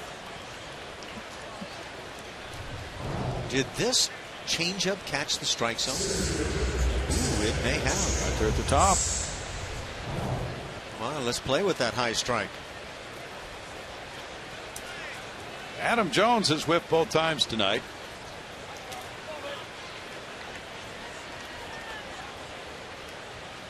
John Manuel of Baseball America in his mock draft has Dansby Swanson, a shortstop from Vanderbilt, going as the first pick to Arizona next Monday. That name would sound pretty good on the PA. Dansby Swanson. Strike to Jones. You like the Sox? I kind of do. I mean, everybody's gone to the long pants, so if you want to be different, if you actually are different as everybody says they are, there's the way you show it. 1 ball, 1 strike. I played with a guy that I don't know if he started the trend of the long pant legs over the shoes. George Hendrick, way back in the mid-70s. Lonesome George. Yes, sir. He was a good outfielder. Got some hate mail. Foul away. You're doing your impersonation of George. He'd sit there at his locker. Oh. Grab the mail and be throwing it in the trash can one by one. Got some hate mail. Yeah. Of course, there's a guy I didn't figure would stay around the game any past the final day he played. True. But a longtime coach with Tampa Bay. He has been.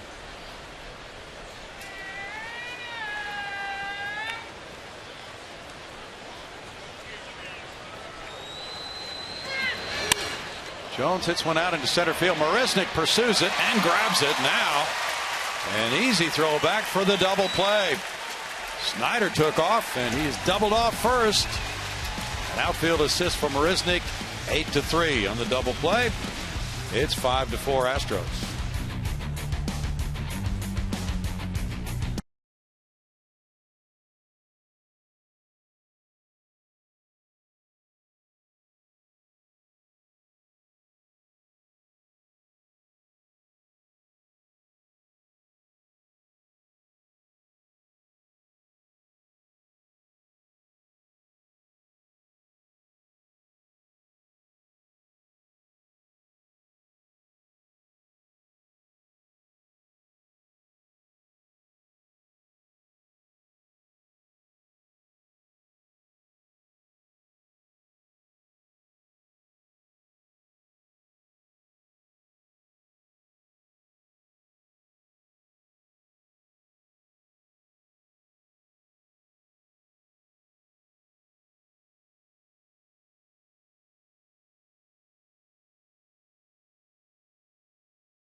Progressive fan of the game. I'm with Paige and her dad, Tracy. Paige is from Arizona, though. You make your way into Texas. First game at Minute Maid Park. I got to ask you, what do you think of the ballpark and the game so far?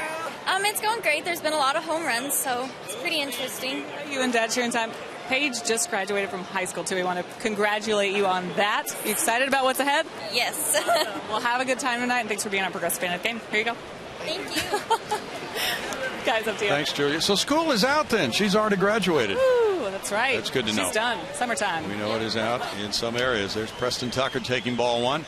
5-4 Astros. Tucker drove in a run with a bad hop single in the third inning. And now pops one up on the infield. The shift was on. Manny Machado, third baseman, takes care of out number one. Both pitchers are staying in this game by getting some outs now after giving up big innings. That qualified as a major league pop-up. It did. Evan Gattis got an infield hit and ripped a 3-run homer. Gattis continues his surge. Cardinals lead the Brewers 1-0. They're in the bottom of the 6th inning in St. Louis with Lance Lynn leading. Just off the outside. And it's 1-0. You know, last night Milwaukee beat St. Louis 1-0. And that was an oddity that you may not have realized at the time. Ground ball wide of third. It was only the third time since the expansion era in '61 that a team with the worst record in its league beat the team with the best record in its league 1-0. 1-1. Did you see the game Andrew Kashner of the Padres had last night, Ash? 4 2/3 innings, 11 hits, and 12 strikeouts. That's a crazy pitching line. That's here's our who's hot and who's not. That's the first time that's happened in the modern era, and he lost the game. Didn't walk anybody either. 12 punch outs in 4 and is that 2/3? Yes. Yes, 4 2/3 wow. innings. Yeah, Albert Pujols. Sir Albert is getting hot again, isn't he, with the long ball? Yeah. Gattis reached for it and struck out. Number 4 for Wright. Let's see who else is going well. Josh Donaldson leading the league in RBIs now, huh? Or is he? I'm trying to remember what I saw. Yeah, tied for first, yeah. 39. Robinson Cano, not so very hot, huh? Well, there was a piece on the network show the other night, one of the baseball shows, about him. And one of the former players analyzed his swing. Valbuena's hit by the pitch. He homered last time up. And now Mike Wright drills him with a pitch. Head athletic trainer Nathan Lucero coming out.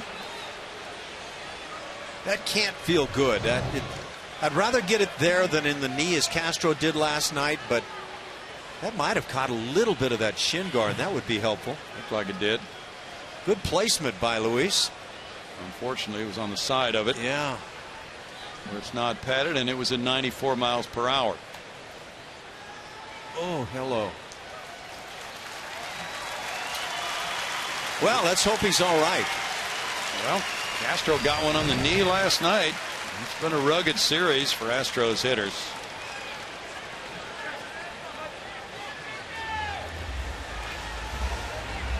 All right. He's getting things together again, but his command has been off tonight. He's walked one.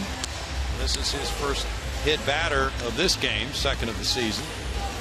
And it's Chris Carter coming up next, but he's missed some spots tonight. Carter 1 for 2. 8 hits for the Astros, 6 for the Birds. Now Pierce is moving over to the shortstop side of second base. I don't know if Carter sees it, but he's right on that exit ramp from the interstate. That's ball one. Right on I-99. Very, very close. I'm not even sure from my vantage point, but I do know he's just ready to get off there. 2-0.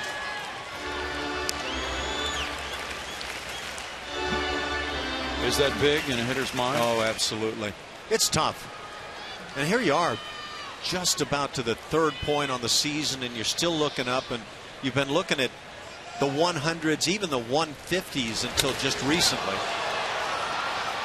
Adam Jones moves in a little bit in center field. And in the 5th inning, it's no runs, no hits, and a man stranded. 5-4 Astros, the game quieting down again.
Tomorrow's pitching matchup brought to you by Chevron.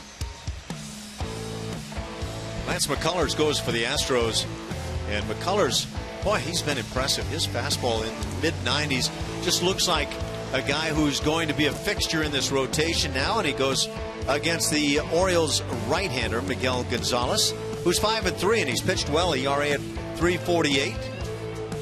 Well, it should be a good one. Make your plans to join us here. There's Lance.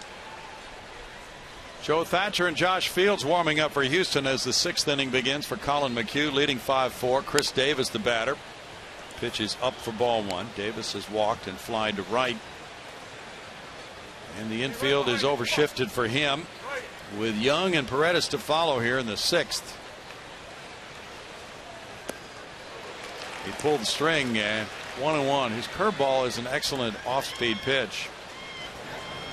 Fields and the lefty back there, Thatcher, have been warming up with the bullpen coach, Craig Bjornson, there. That'll hang.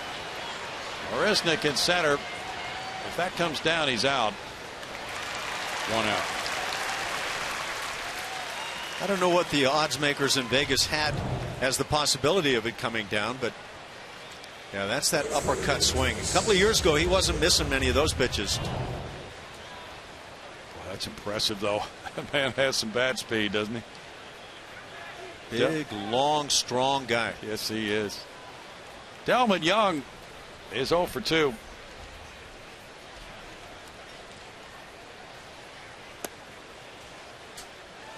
Apparently he checked, and there's ball 1. Well, John Manuel of Baseball America in his mock draft has the Astros taking LSU shortstop Alex Bregman. Ground ball. Valbuena. 2 down. This pitch by pitch is brought to you by Steel Dealers. Jimmy Paredes at the plate, swings through the first offering right on the outside edge, and then back to the inside edge. Colin McHugh utilizing the entire plate, tries to go up the ladder to get him, can't get it done, but the hook is able to strike out the fine switch hitter, Jimmy Paredes. And again, like Brownie said, he has just recently been the leading hitter in the American League, so a tough out. The Astros got him in the Lance Berkman trade with the Yankees in 2010. There's ball 1. Should be 1 for 2 in this game. He's from the Dominican Republic. In 2011, he had 286 for the Astros and 168 at bats as a third baseman. And in 2012, he struggled with a 189 average. They looked at him in the outfield, then 192 in 2013. Then he was gone on waivers to Miami. Foul back. Very athletic player, though, and you can see the gifts.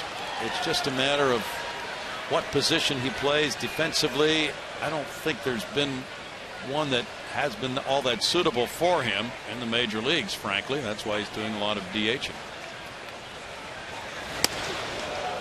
In tight, and it's 2-1. And I think that's the assessment they have in Baltimore. They want to take advantage of that bat while he's swinging it this well.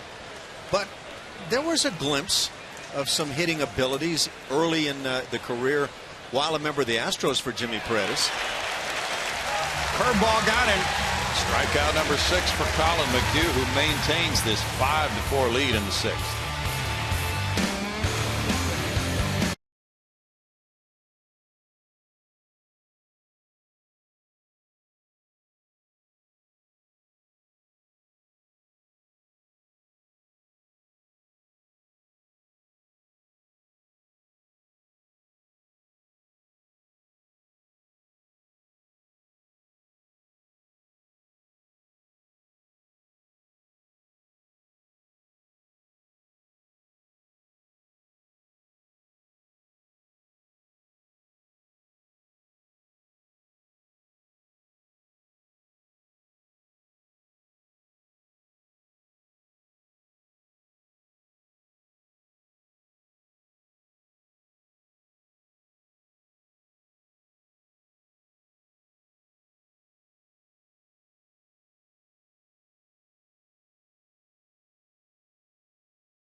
Baseball offers incredible savings, such as the all-you-can-eat seats at Minute Maid Park, available every game. This incredible deal offers endless savings and scores you a ticket and unlimited ballpark faves starting at only $35. For more info, visit astros.com/value or call 1-877-9-ASTROS. Hank Conger's going to lead off right here for the Astros. We may see him a couple more times in the next few days. He's in for Jason Castro, who's resting that knee after being hit by a pitch yesterday. Conger, though, getting some left-handed bats, which is something that A.J. Hinch has wanted him to do, and he's planned out a couple games for Conger to play over the next couple of series, so we'll look for that, guys. Thanks, Julia. He came into this game with 19 at-bats from this side of the plate. It's going well for him tonight with a walk and a double. Mike Wright has left the game. Here is Chaz Rowe, recall from AAA, May 24th, has an ERA of 0 and has had 11 seasons. He is 28 years old, a first-round pick of Arizona, and he was a waiver claim for Texas. Baltimore signed him as a free agent. And there's ball 1 to Hank Conger. Mike Wright in 5 innings allowed the Astros 8 hits, 5 runs. He had 1 walk and a hit batter. Struck out 4.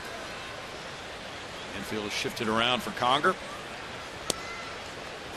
Conger takes a strike. That evens the count at 1-1. Rowe pitched in the 4-1 Astros win in Baltimore last week, an inning and a third, allowing no hits or runs. He's from Steubenville, Ohio. Parts of 3 years in the big leagues. 3 different teams: Diamondbacks, Yankees, and now O's. In for a strike. Yes, sir. The crime took place somewhere on Chaz Rowe. 1-2.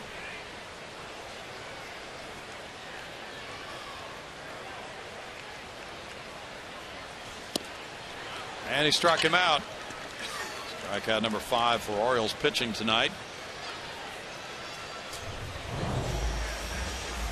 Slider that probably stays in much more of a hitting zone than Rowe would have liked, and yet he gets the result he wanted.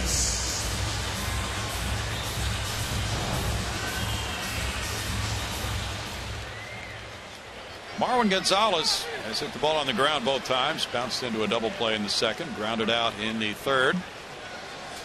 Jake Marisnick on deck. That one almost got him on the leg. There's ball one. Carlos Correa is back in the lineup tonight for the Fresno Grizzlies. He's 1 for 2. They're playing at Colorado Springs against the Sky Sox. Correa sat out last night's game, had a sore heel from a home plate fracas the night before. Nothing serious. Steve Pearce is there for the 2-hopper. 2 down. Offensively, you don't want to miss games in Colorado. Colorado Springs ball will carry pretty well. Where are we? I don't know. How did that happen? We are completely engulfed by some kind of curtain, but we're here. Okay, there we are. Yeah. Great seeing it. Got all these moving cameras this year.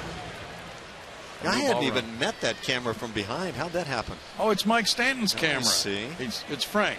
It's Frank Trevino. He roams all over the ballpark.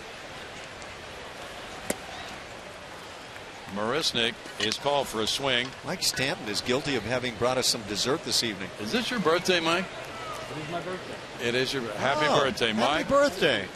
That's a great way to announce that it's your birthday. Bring cake to everybody. You know how many World Series rings he has? 7. 7 World Series rings. Wow. I didn't know that. He looked like a guy that had about 3 to me, but really? So you can tell from looks. Oh, man, look at him, contented, happy as can be. Wow, what a young man. Struck him out looking. And in the 6th inning, it goes well for Chaz Rowe. He keeps it close, 5-4 Houston.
Wednesday night home game is $1 Hot Dog Wednesday, presented by Nolan Ryan Beef. And the next $1 Hot Dog Wednesday is tomorrow when the Astros take on the Orioles. For more info, visit astros.com/$dogs or call 1-877-9-ASTROS. Guys, did you get cookie cake for real? Well, we did, and we'll get Mike to get you a piece because it is his birthday, and that's the least he can do for you, Julia.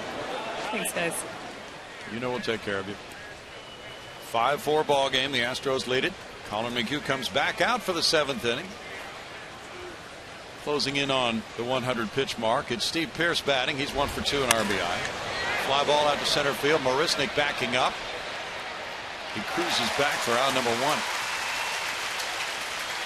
The Orioles have not had a hit since their 5-hit, 4-run 2nd inning. Right at 100 pitches now for Colin.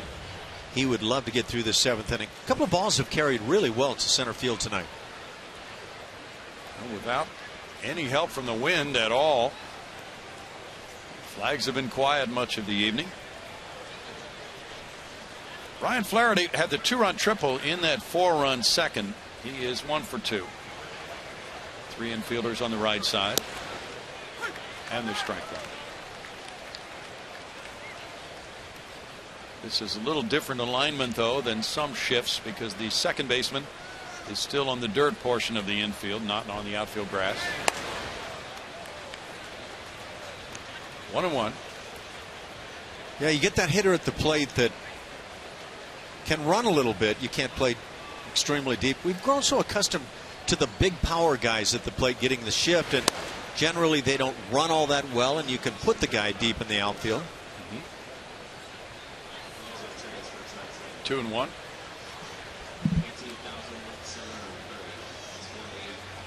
$18,730 the paid attendance tonight. Plenty of room for more fans to come out on this homestand. 2 balls, 2 strikes, 2 games remaining tomorrow night at 7:10. Lance McCullers and Miguel Gonzalez. Thursday at 1:10. Dallas Keuchel and Wei Yin Chen.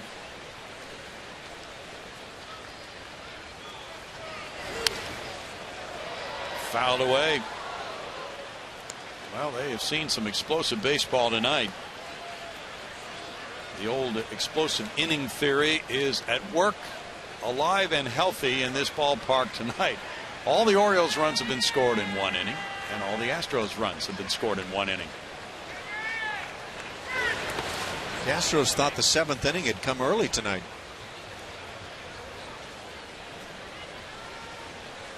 Full count now for Colin McHugh.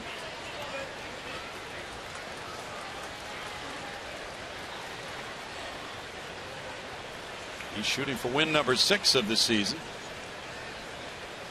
Dallas Keuchel leads the club and wins with 7. Fouled away. We voted for the May awards in the American League for Pitcher of the Month, Player of the Month, Rookie of the Month tonight. So that balloting should be announced the next day or 2. Dallas Keuchel will get some votes for his month of May. He was Pitcher of the Month in April.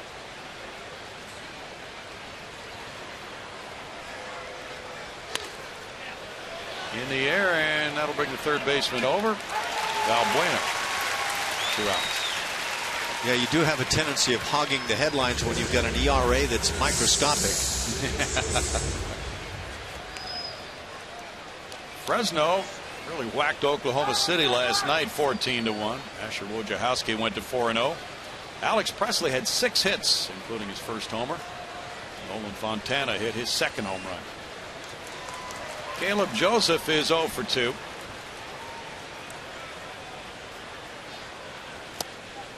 That's a strike.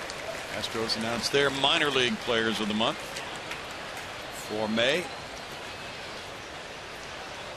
Well, there are a lot of guys who had to come in for strong consideration there.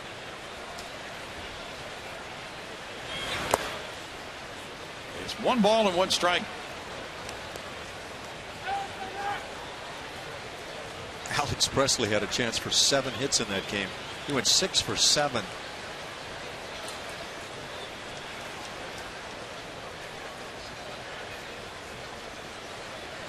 John Singleton was Player of the Month for May at AAA Fresno.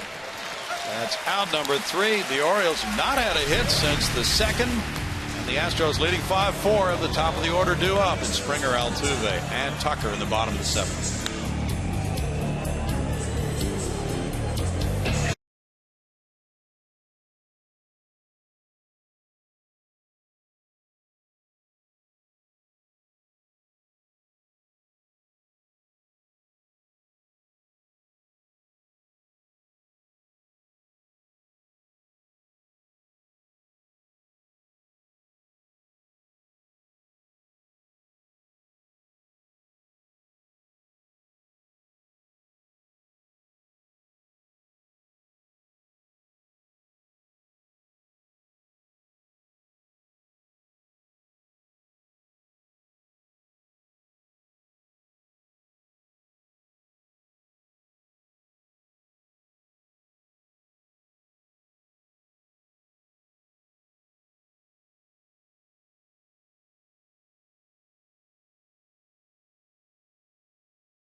Energy power player of the game.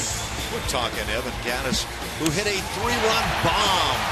Part of that 5-run inning as the Astros took the lead in the third. Evan Gattis would wind up, at least at this point, being tied with Luis Valbuena with 12 home runs as they went back-to-back. But Evan Gattis, the man here this evening. In a very unusual ball game. The Orioles had scored 4 times in the second to take a 4-0 lead off Colin McHugh. And since then, he is not allowed a hit in the next 5 innings. The Astros haven't had a hit in the last 3 innings since their 5-run frame.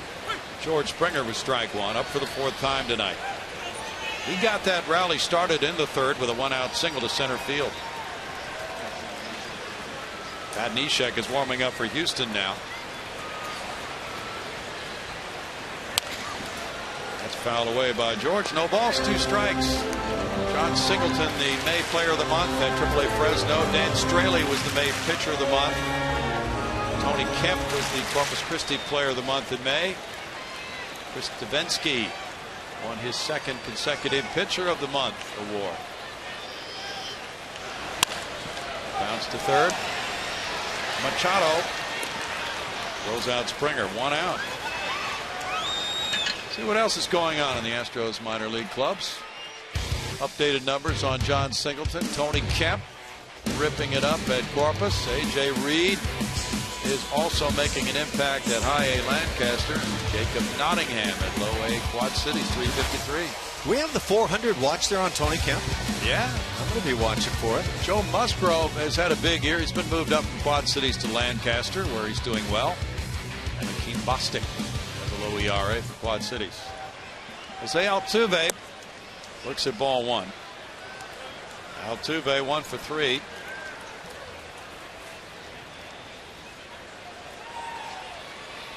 A.J. Reed was Lancaster's Player of the Month with 10 homers in May. He and Singleton were tied for the most in that month in the minors. 1 ball, 1 strike.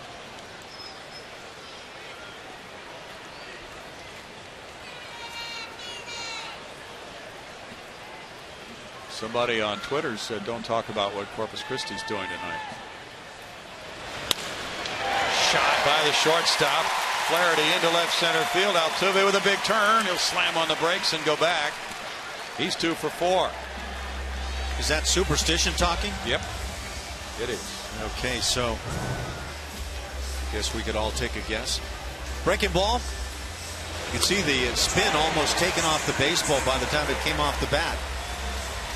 I love this style of play where you got a guy who wants to press it beyond the obvious, and the obvious being a single. Can you get an extra base? Altuve right back to 300 with that hit. Preston Tucker's 1 for 3. That bad hop RBI single. He certainly squared the ball, though. Altuve with 15 steals leads the American League. He has 21 multi-hit games now. That's 3rd in the league. That hit, his 2nd of the night, was his 64th of the year. This is game number 53 for the Astros. Gattis on deck. Strike to Tucker. There's a group from the Heritage at Town Lake here enjoying the ball game tonight. Good night to be out.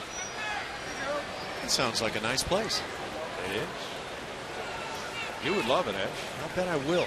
Would. Foul away, 0-2. Doggone it. The no-hitter was broken up, but Vincent Velasquez has been awesome tonight for Corpus Christi. You didn't say anything about a no-hitter. No.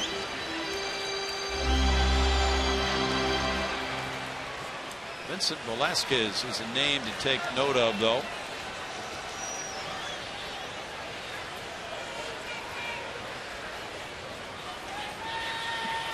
Having a good year. He's been dogged by injuries last couple of seasons.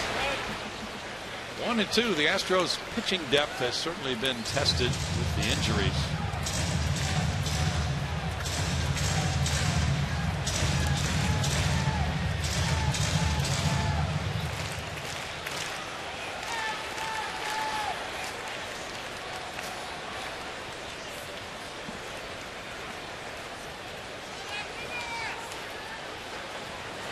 another check of Altuve at first. The Orioles really have been conscious of the Astros base runners, and the Astros base stealing rate has been slowed. White Sox had 3 lefty starters over the weekend, and they really watched the Astros base runners very carefully.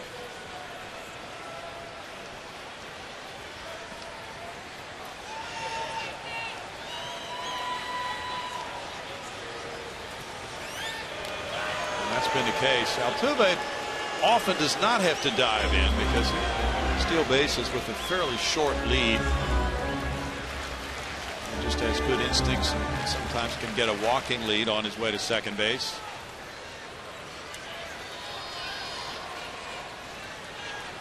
That running game for the club has been quieted a bit. It really has been. He takes off. There's a shot on the ground. Pierce waits for Davis to get back. And Altuve will go from first to third.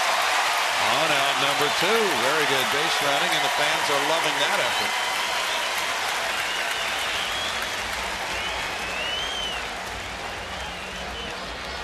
He advances 2 bases on a ground out. It's your basic 180-foot ground ball right there. Altuve with 180 feet.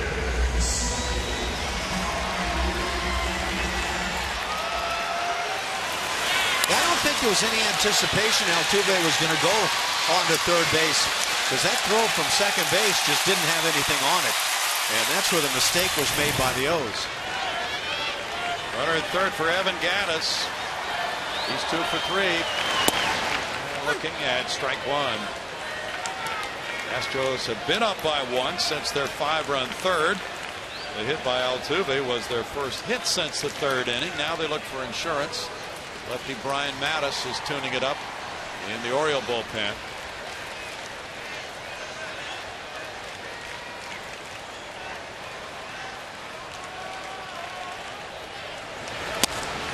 Mattis looks at it. It's 0-2 now to Evan.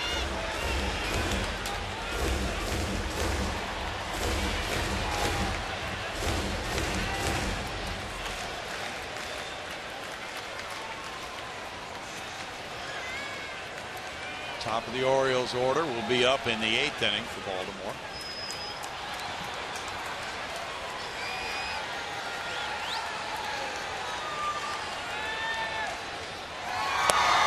Gattis strikes out to end the Astros 7th with no runs a hit and a man left.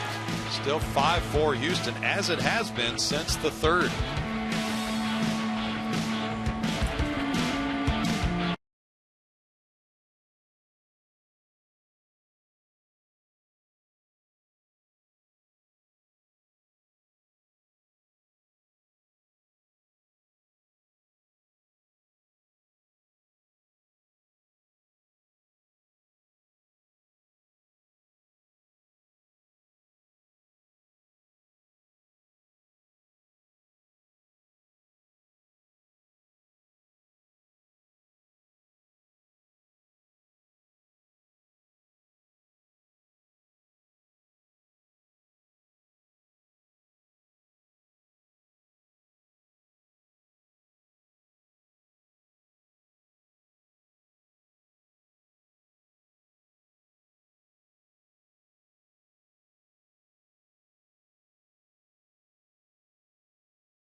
One inning and time for our AT&T call to the bullpen, bringing in right-hander Pat Neshek. He's pitcher number 2 of the night. Colin McHugh wins 7, allowing 6 hits, 4 runs. Neshek has been on a roll lately, Ash. And again, we mentioned he has not walked a man on the season. Comes from a variety of arm angles, although primarily right out to his side. Looks like he's going to deliver from submarine.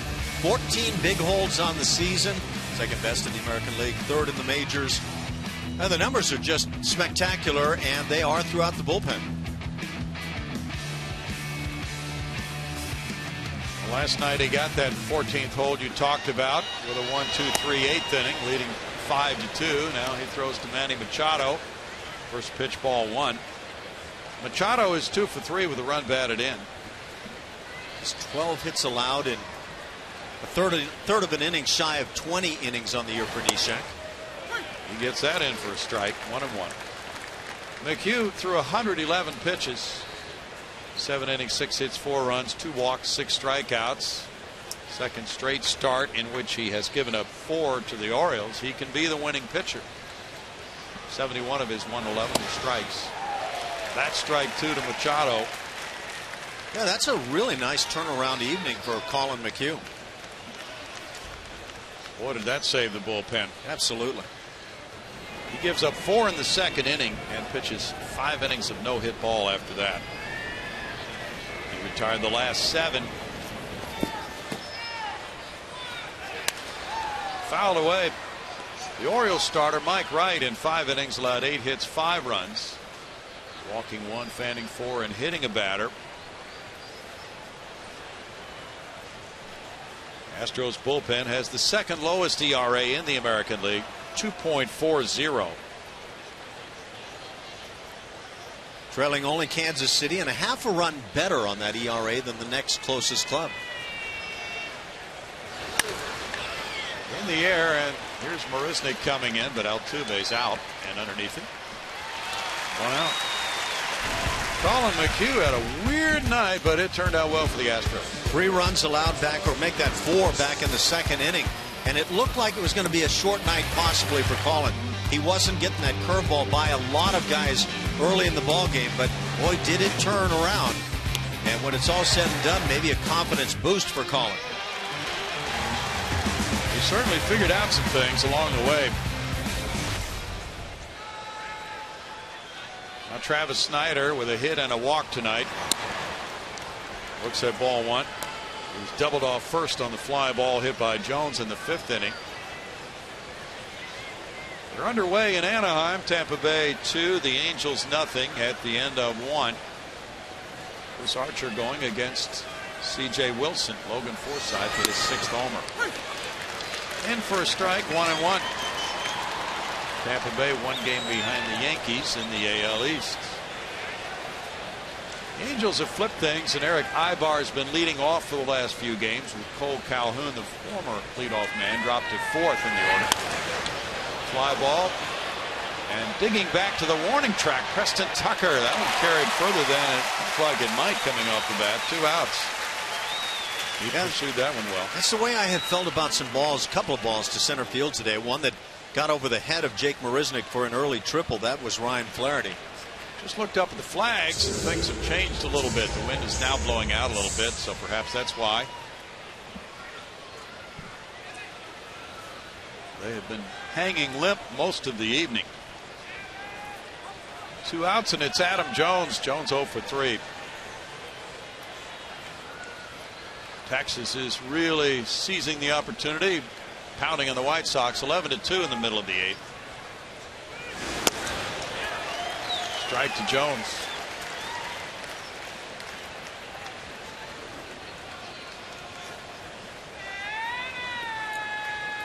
Joey Gallo hit his first major league homer. Shin-Soo Choo, number 8 for the Rangers. Neshek throws him out. Another 1-2-3 inning. And that has been the routine for Pat Neshek. 5-4 Houston in the 8th.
By Southwest Airlines. Book your low fare now at southwest.com.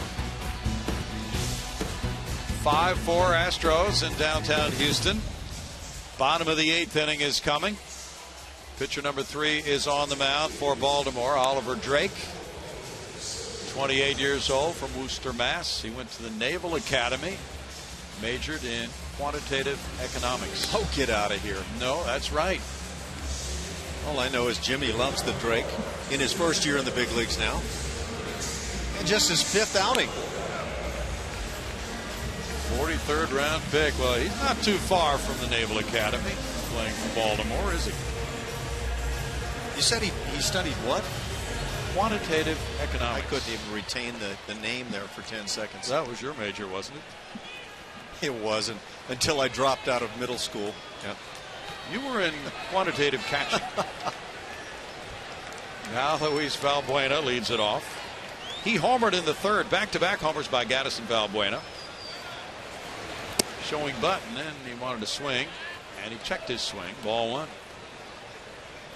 Luke Gregerson is warming up for Houston. How about Pat Neshek? Another 1-2-3 inning. 16 straight scoreless appearances for Neshek. It worked out ideally because I don't think he was going to face Chris Davis. I think that's why Tony Sipp was loosening in the pen, but it saves another arm.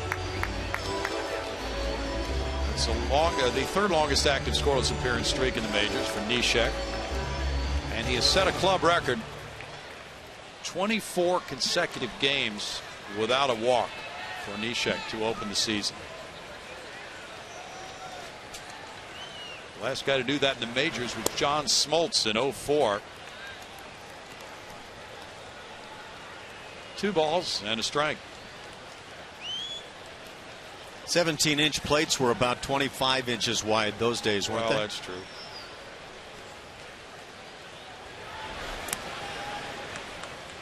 But he'll be going to Cooperstown, so it's no big deal. 3 balls and a strike. That has been a phenomenal run for Pat Neshek. Yeah, I think the feeling, the camaraderie in the bullpen has to be really strong right now. That, you know, 1 for all for one, and all that kind of good chatter. Yeah. Valbuena draws a leadoff walk from Drake. We go to Julia Morales. Thank you, Brownie. We want to tell everyone to get out of the office. See a ball game at Minute Maid Park with the Astros 9-inning lunch break this Thursday, June 4th at 1:10 p.m. Purchase your tickets by visiting astros.com/lunch break or calling 1-877-9-ASTROS. Getaway day for the Houston Astros. Come to Julia's office. You'll have a good time. We guarantee it. Chris Carter, 1 for 3.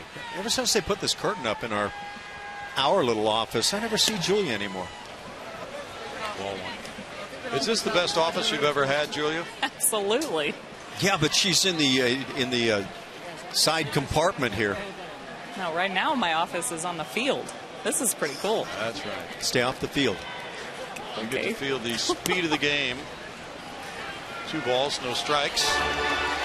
One of your biggest challenges, Julia, is not getting doused after games. I've been fortunate this season. But my counterpart for the Texas Rangers. Yeah, I saw that. Emily. I've been there before. Emily Jones, she took it like a champ. I've been there before. Those are obviously a good thing when the team does well and maybe wins in walk-off fashion. Yeah, that looked like about almost a full container of Gatorade. Ooh. And there was no crying whatsoever. No. That dress was going to the dry cleaners, that's for sure.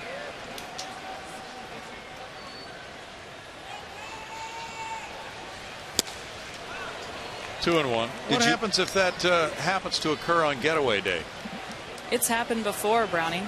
So you have to have a change of clothes with you on every getaway day? Well, it happened my first year, and obviously I was a rookie in rookie fashion. I didn't have extra clothes, so I had to dry myself out in the bathroom with those dryers. That'll go foul.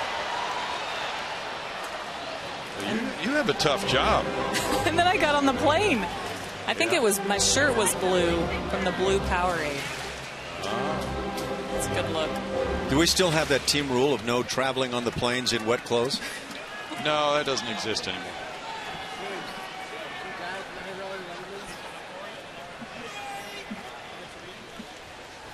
Carter takes it. It's 3-2 now to Chris with Conger on deck. Gregerson warming up. The Orioles will have Davis, Young, and Paredes due up in the 9th inning. The Astros trying to build some extra lead for Gregerson. Astros are 27-0 and they lead after 8 innings. Foul back.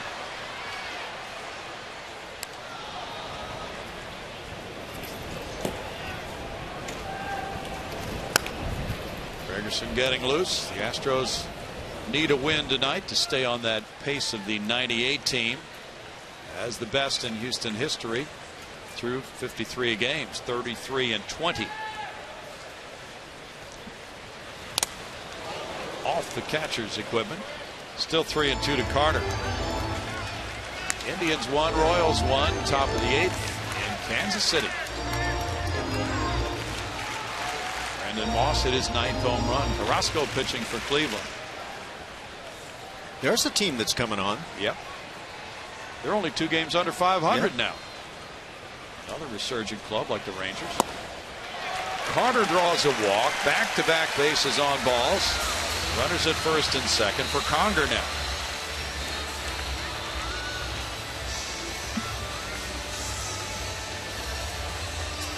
Chesrow in 2 innings allowed 1 hit, no runs with no walks. He struck out 3. Now Drake in trouble. And Conger with a walk and a double in 3 trips. We'll have to wait. Dave Wallace is on his way to the hill. They've had lefty Brian Mattis warming up so they could turn Conger and Marwin Gonzalez, 2 switch hitters, around.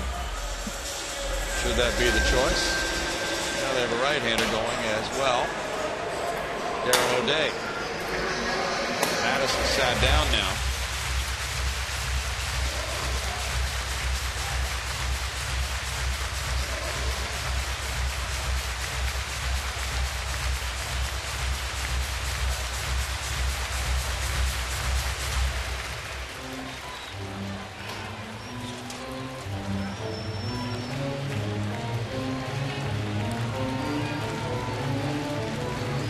Nolan Ryan and Cheo Cruz getting back together. Yeah. Great sights at the yard.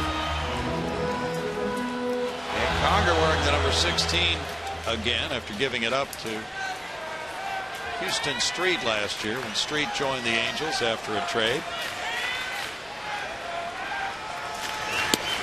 There's a strike call. There's a story about that. Street requested the number 16. Conger gave it up to him. And Street wanted to do something for Conger, wanted to send him on a vacation, but Conger had already paid for his own vacation. Fly ball to center field. Jones backing. Valbuena will tag at second and Carter at first. Carter goes back. The throw into second base. And Valbuena's on third without number 1. So Street said, well, I want to do something for your family. Conger's family is from South Korea. Remember, the family was ill and his parents had to fly back to South Korea, and Mr. Street picked up the tab for that flight.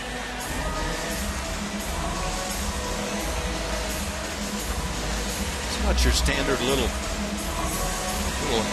puddle hopper, is it? No, it's not. Marwin Gonzalez is 0 for 3. He's hit the ball on the ground all 3 times. Double play depth for Flaherty and Pierce. Machado's well off the line at third.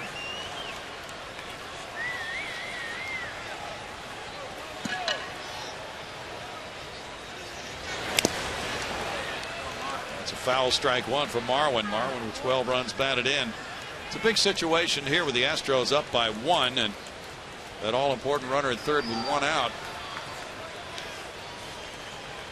Yeah, this is a big run. Now, I don't think we've seen at least a successful squeeze yet this year. Just thinking about that. Probably wouldn't see it on 0-1 because of the threat of a pitch out. Now quickly it's 0-2. Marwin went after the Evan Gattis RBI pitch. Yes, he did. That was way up. Brewers batting top of the 9th, trailing at St. Louis 1-0. Trevor Rosenthal's in the game for the Cards. Ground ball, diving stop. Davis, he throws home, and the tag not in time. There's an insurance run, and it's 6-4. On the 0-2 pitch, Gonzalez put it in play. Davis diving through home, couldn't get Valbuena. You know, all of us have been faced with, how are the Astros doing it this year? Little things, oftentimes, just putting the ball in play and then making a whale of a slide at the plate, Valbuena. And when it's all said and done, you pick up a big insurance run. Wow. Pitcher tries to get out of the way and almost ran right into it. Sure did. Fielder's choice RBI for Gonzalez. His 13th run batted in. Runners at first and second for Marisnick. He's 0 for 3. Showing bunt, taking ball 1. This had to get a little creative.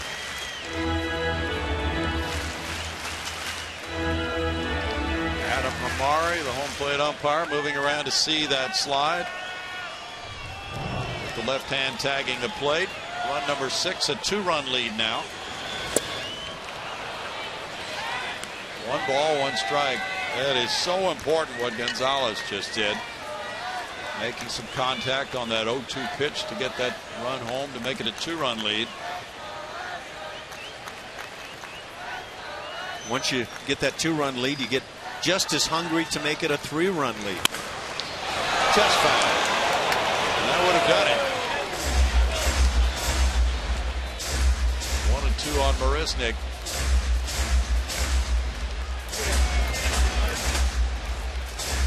The Astros really are learning a lot about themselves early in this season.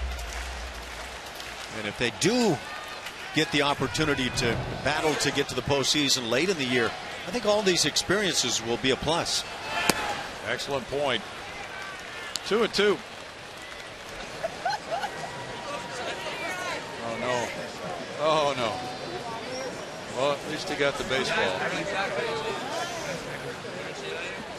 That was a warm-up ball when the Orioles were throwing the ball around the infield. And somebody threw one that Chris Davis couldn't catch, we're told. So that unfortunate fan was hit by the baseball. 3-2 now to Marisnick. Nice that he can smile about it. Yeah. Big pitch coming here with 1 out. And now make it 2 on a strikeout for Drake. Julia, did you see what happened there? Are we talking about this poor fan, Jay? Yeah, got hit in the face with the ball. This is in between innings, so we missed it. But he got hit in the ball. Chris Davis and the Orioles throwing the ball around. Chris Davis missed. Wasn't able to make the catch. Flies over, hits him right in the face. Guys, he's still here cheering on the Astros. Though. Look at the shiner. Oh. He's rocking right now. Such a good sport. That's a true fan right there. Was that close How to are you? you feeling, Jay? You all right? You feeling okay? Oh, I'm fine. Yeah, I'm fine. Doesn't hurt. Doesn't hurt at all. No, I just wanted ice so I don't look like this bad at work tomorrow. But I'll have a good story. So. Well, you will. All right, stay with us. We have a new pitcher when we come back.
8th inning.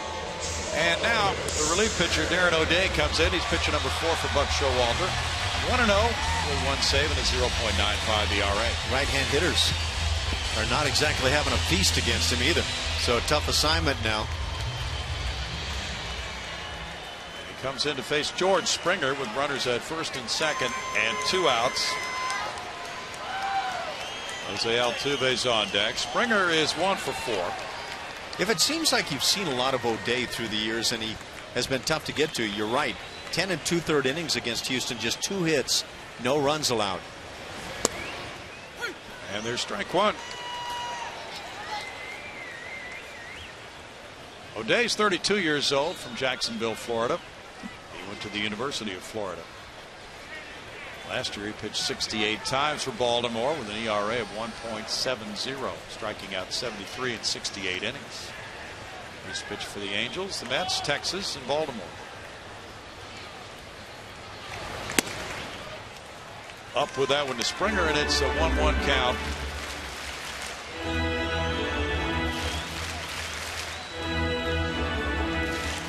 O'Day did not pitch against the Astros in the series in Baltimore. He's 6th in relief ERA in the American League. Finished 7th last year. Springer fights it off, and it's 1-2 to George.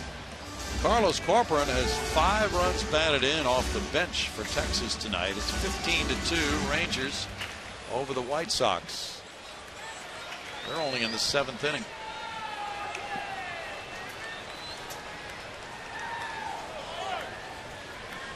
Watch the way O'Day stops right up there and then starts downward with the glove in hand. Once he starts downward, you can take off on him.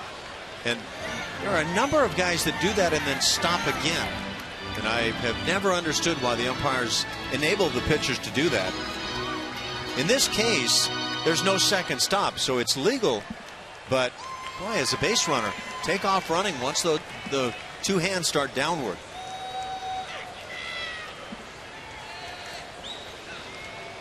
There's the official stop.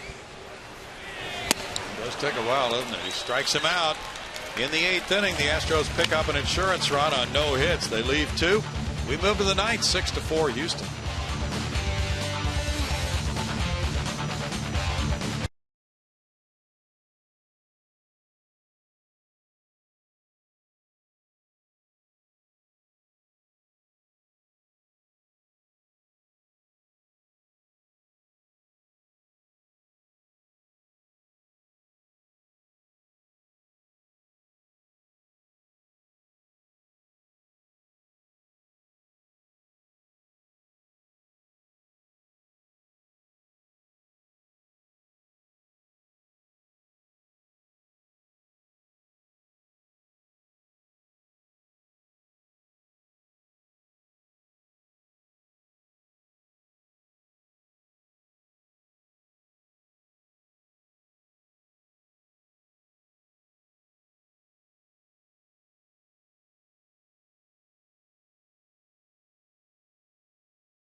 #1 live streaming sports service is celebrating 13 years. Watch every out-of-market game live or on demand in True HD on over 400 mobile and connected devices. Real-time highlights, live look-ins, pitch tracking widget, and more every night on every device. Blackout and other restrictions apply. Visit MLB.tv for details. Brownie. Thank you, Julia. Glad you're safe down there. That ball came pretty close to you. Julia, were you watching for that ball? Did you see it go by? I was actually up talking to my fan of the game at that point. Okay. But I'm pretty sure I would have taken that hit. Oh, no. If I had been sitting. No. I'm coming in full catcher's gear tomorrow. Luke Gregerson's 14 for 15 in saves, 2-0 with a 3.57 ERA. Has 3 straight hitless appearances. Got the save last night in the 5-2 win. And didn't allow a base runner, throwing 11 pitches. Now it's Chris Davis leading it off. That's why that extra run provided by the Marwin Gonzalez RBI is so big here, because Davis can rip one out of here. He is 0 for 2 with a walk. And there's strike one. And if he were to do that, it would be run number 5 with nobody out in the 9th inning for Baltimore. So the extra run could really play well here for Gregerson. It was that sinking fastball that I thought was so impressive for Gregerson last night. He started Davis with that same pitch here, and now comes with the big time slider. Davis is 2 for 3 against Gregerson. Altuve's out in shallow right field. 1-2. Oh, that's a good sinker. If the ball is hit to Altuve, he can pitch it back to Springer and block for him. Look at that ball diving. Yeah. Check this alignment. Modified I formation. Struck him out.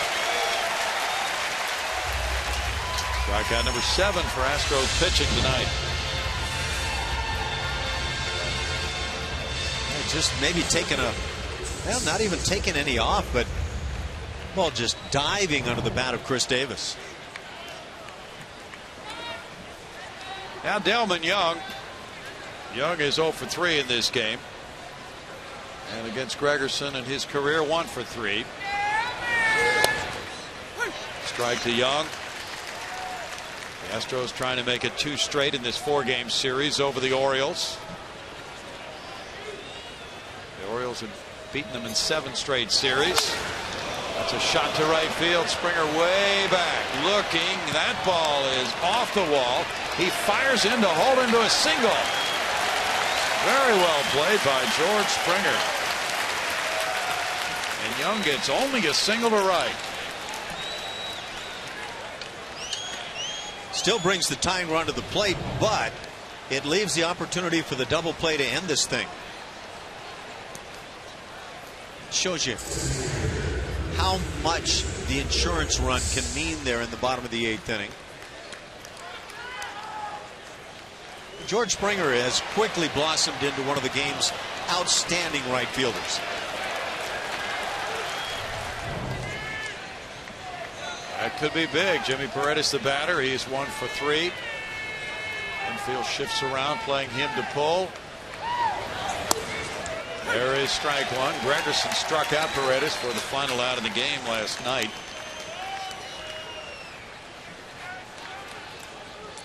Colin McHugh could be a winner for the 6th time. Bounce foul. No balls, 2 strikes. It's been quite a night. The Orioles took a 4-run lead in the 2nd. The Astros put up 5 in the 3rd. Since then, the Orioles have had 1 hit since the 2nd inning, the one that Young just got. And the Astros also have 1 hit since their 3rd inning.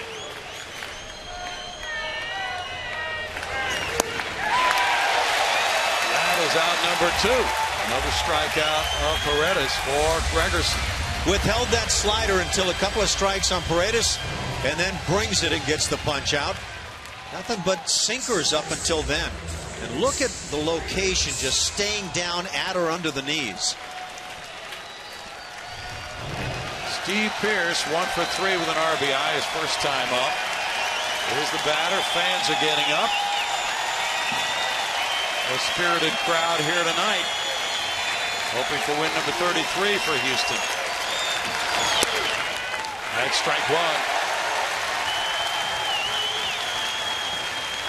Last night, the Astros bullpen was instrumental with 3 2/3 perfect innings. And tonight again, Neshek with a 1-2-3-8. Now Gregerson trying to close it. 0-2. Ryan Flaherty on deck.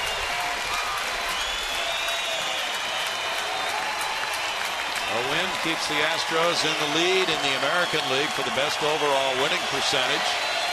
A win ties their best ever start through 53 games.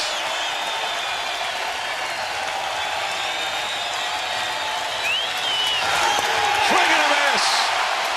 Gregerson strikes out the side, and the Astros get another come-from-behind win. They're 17th, tops in the majors. They do it with a 5-run third.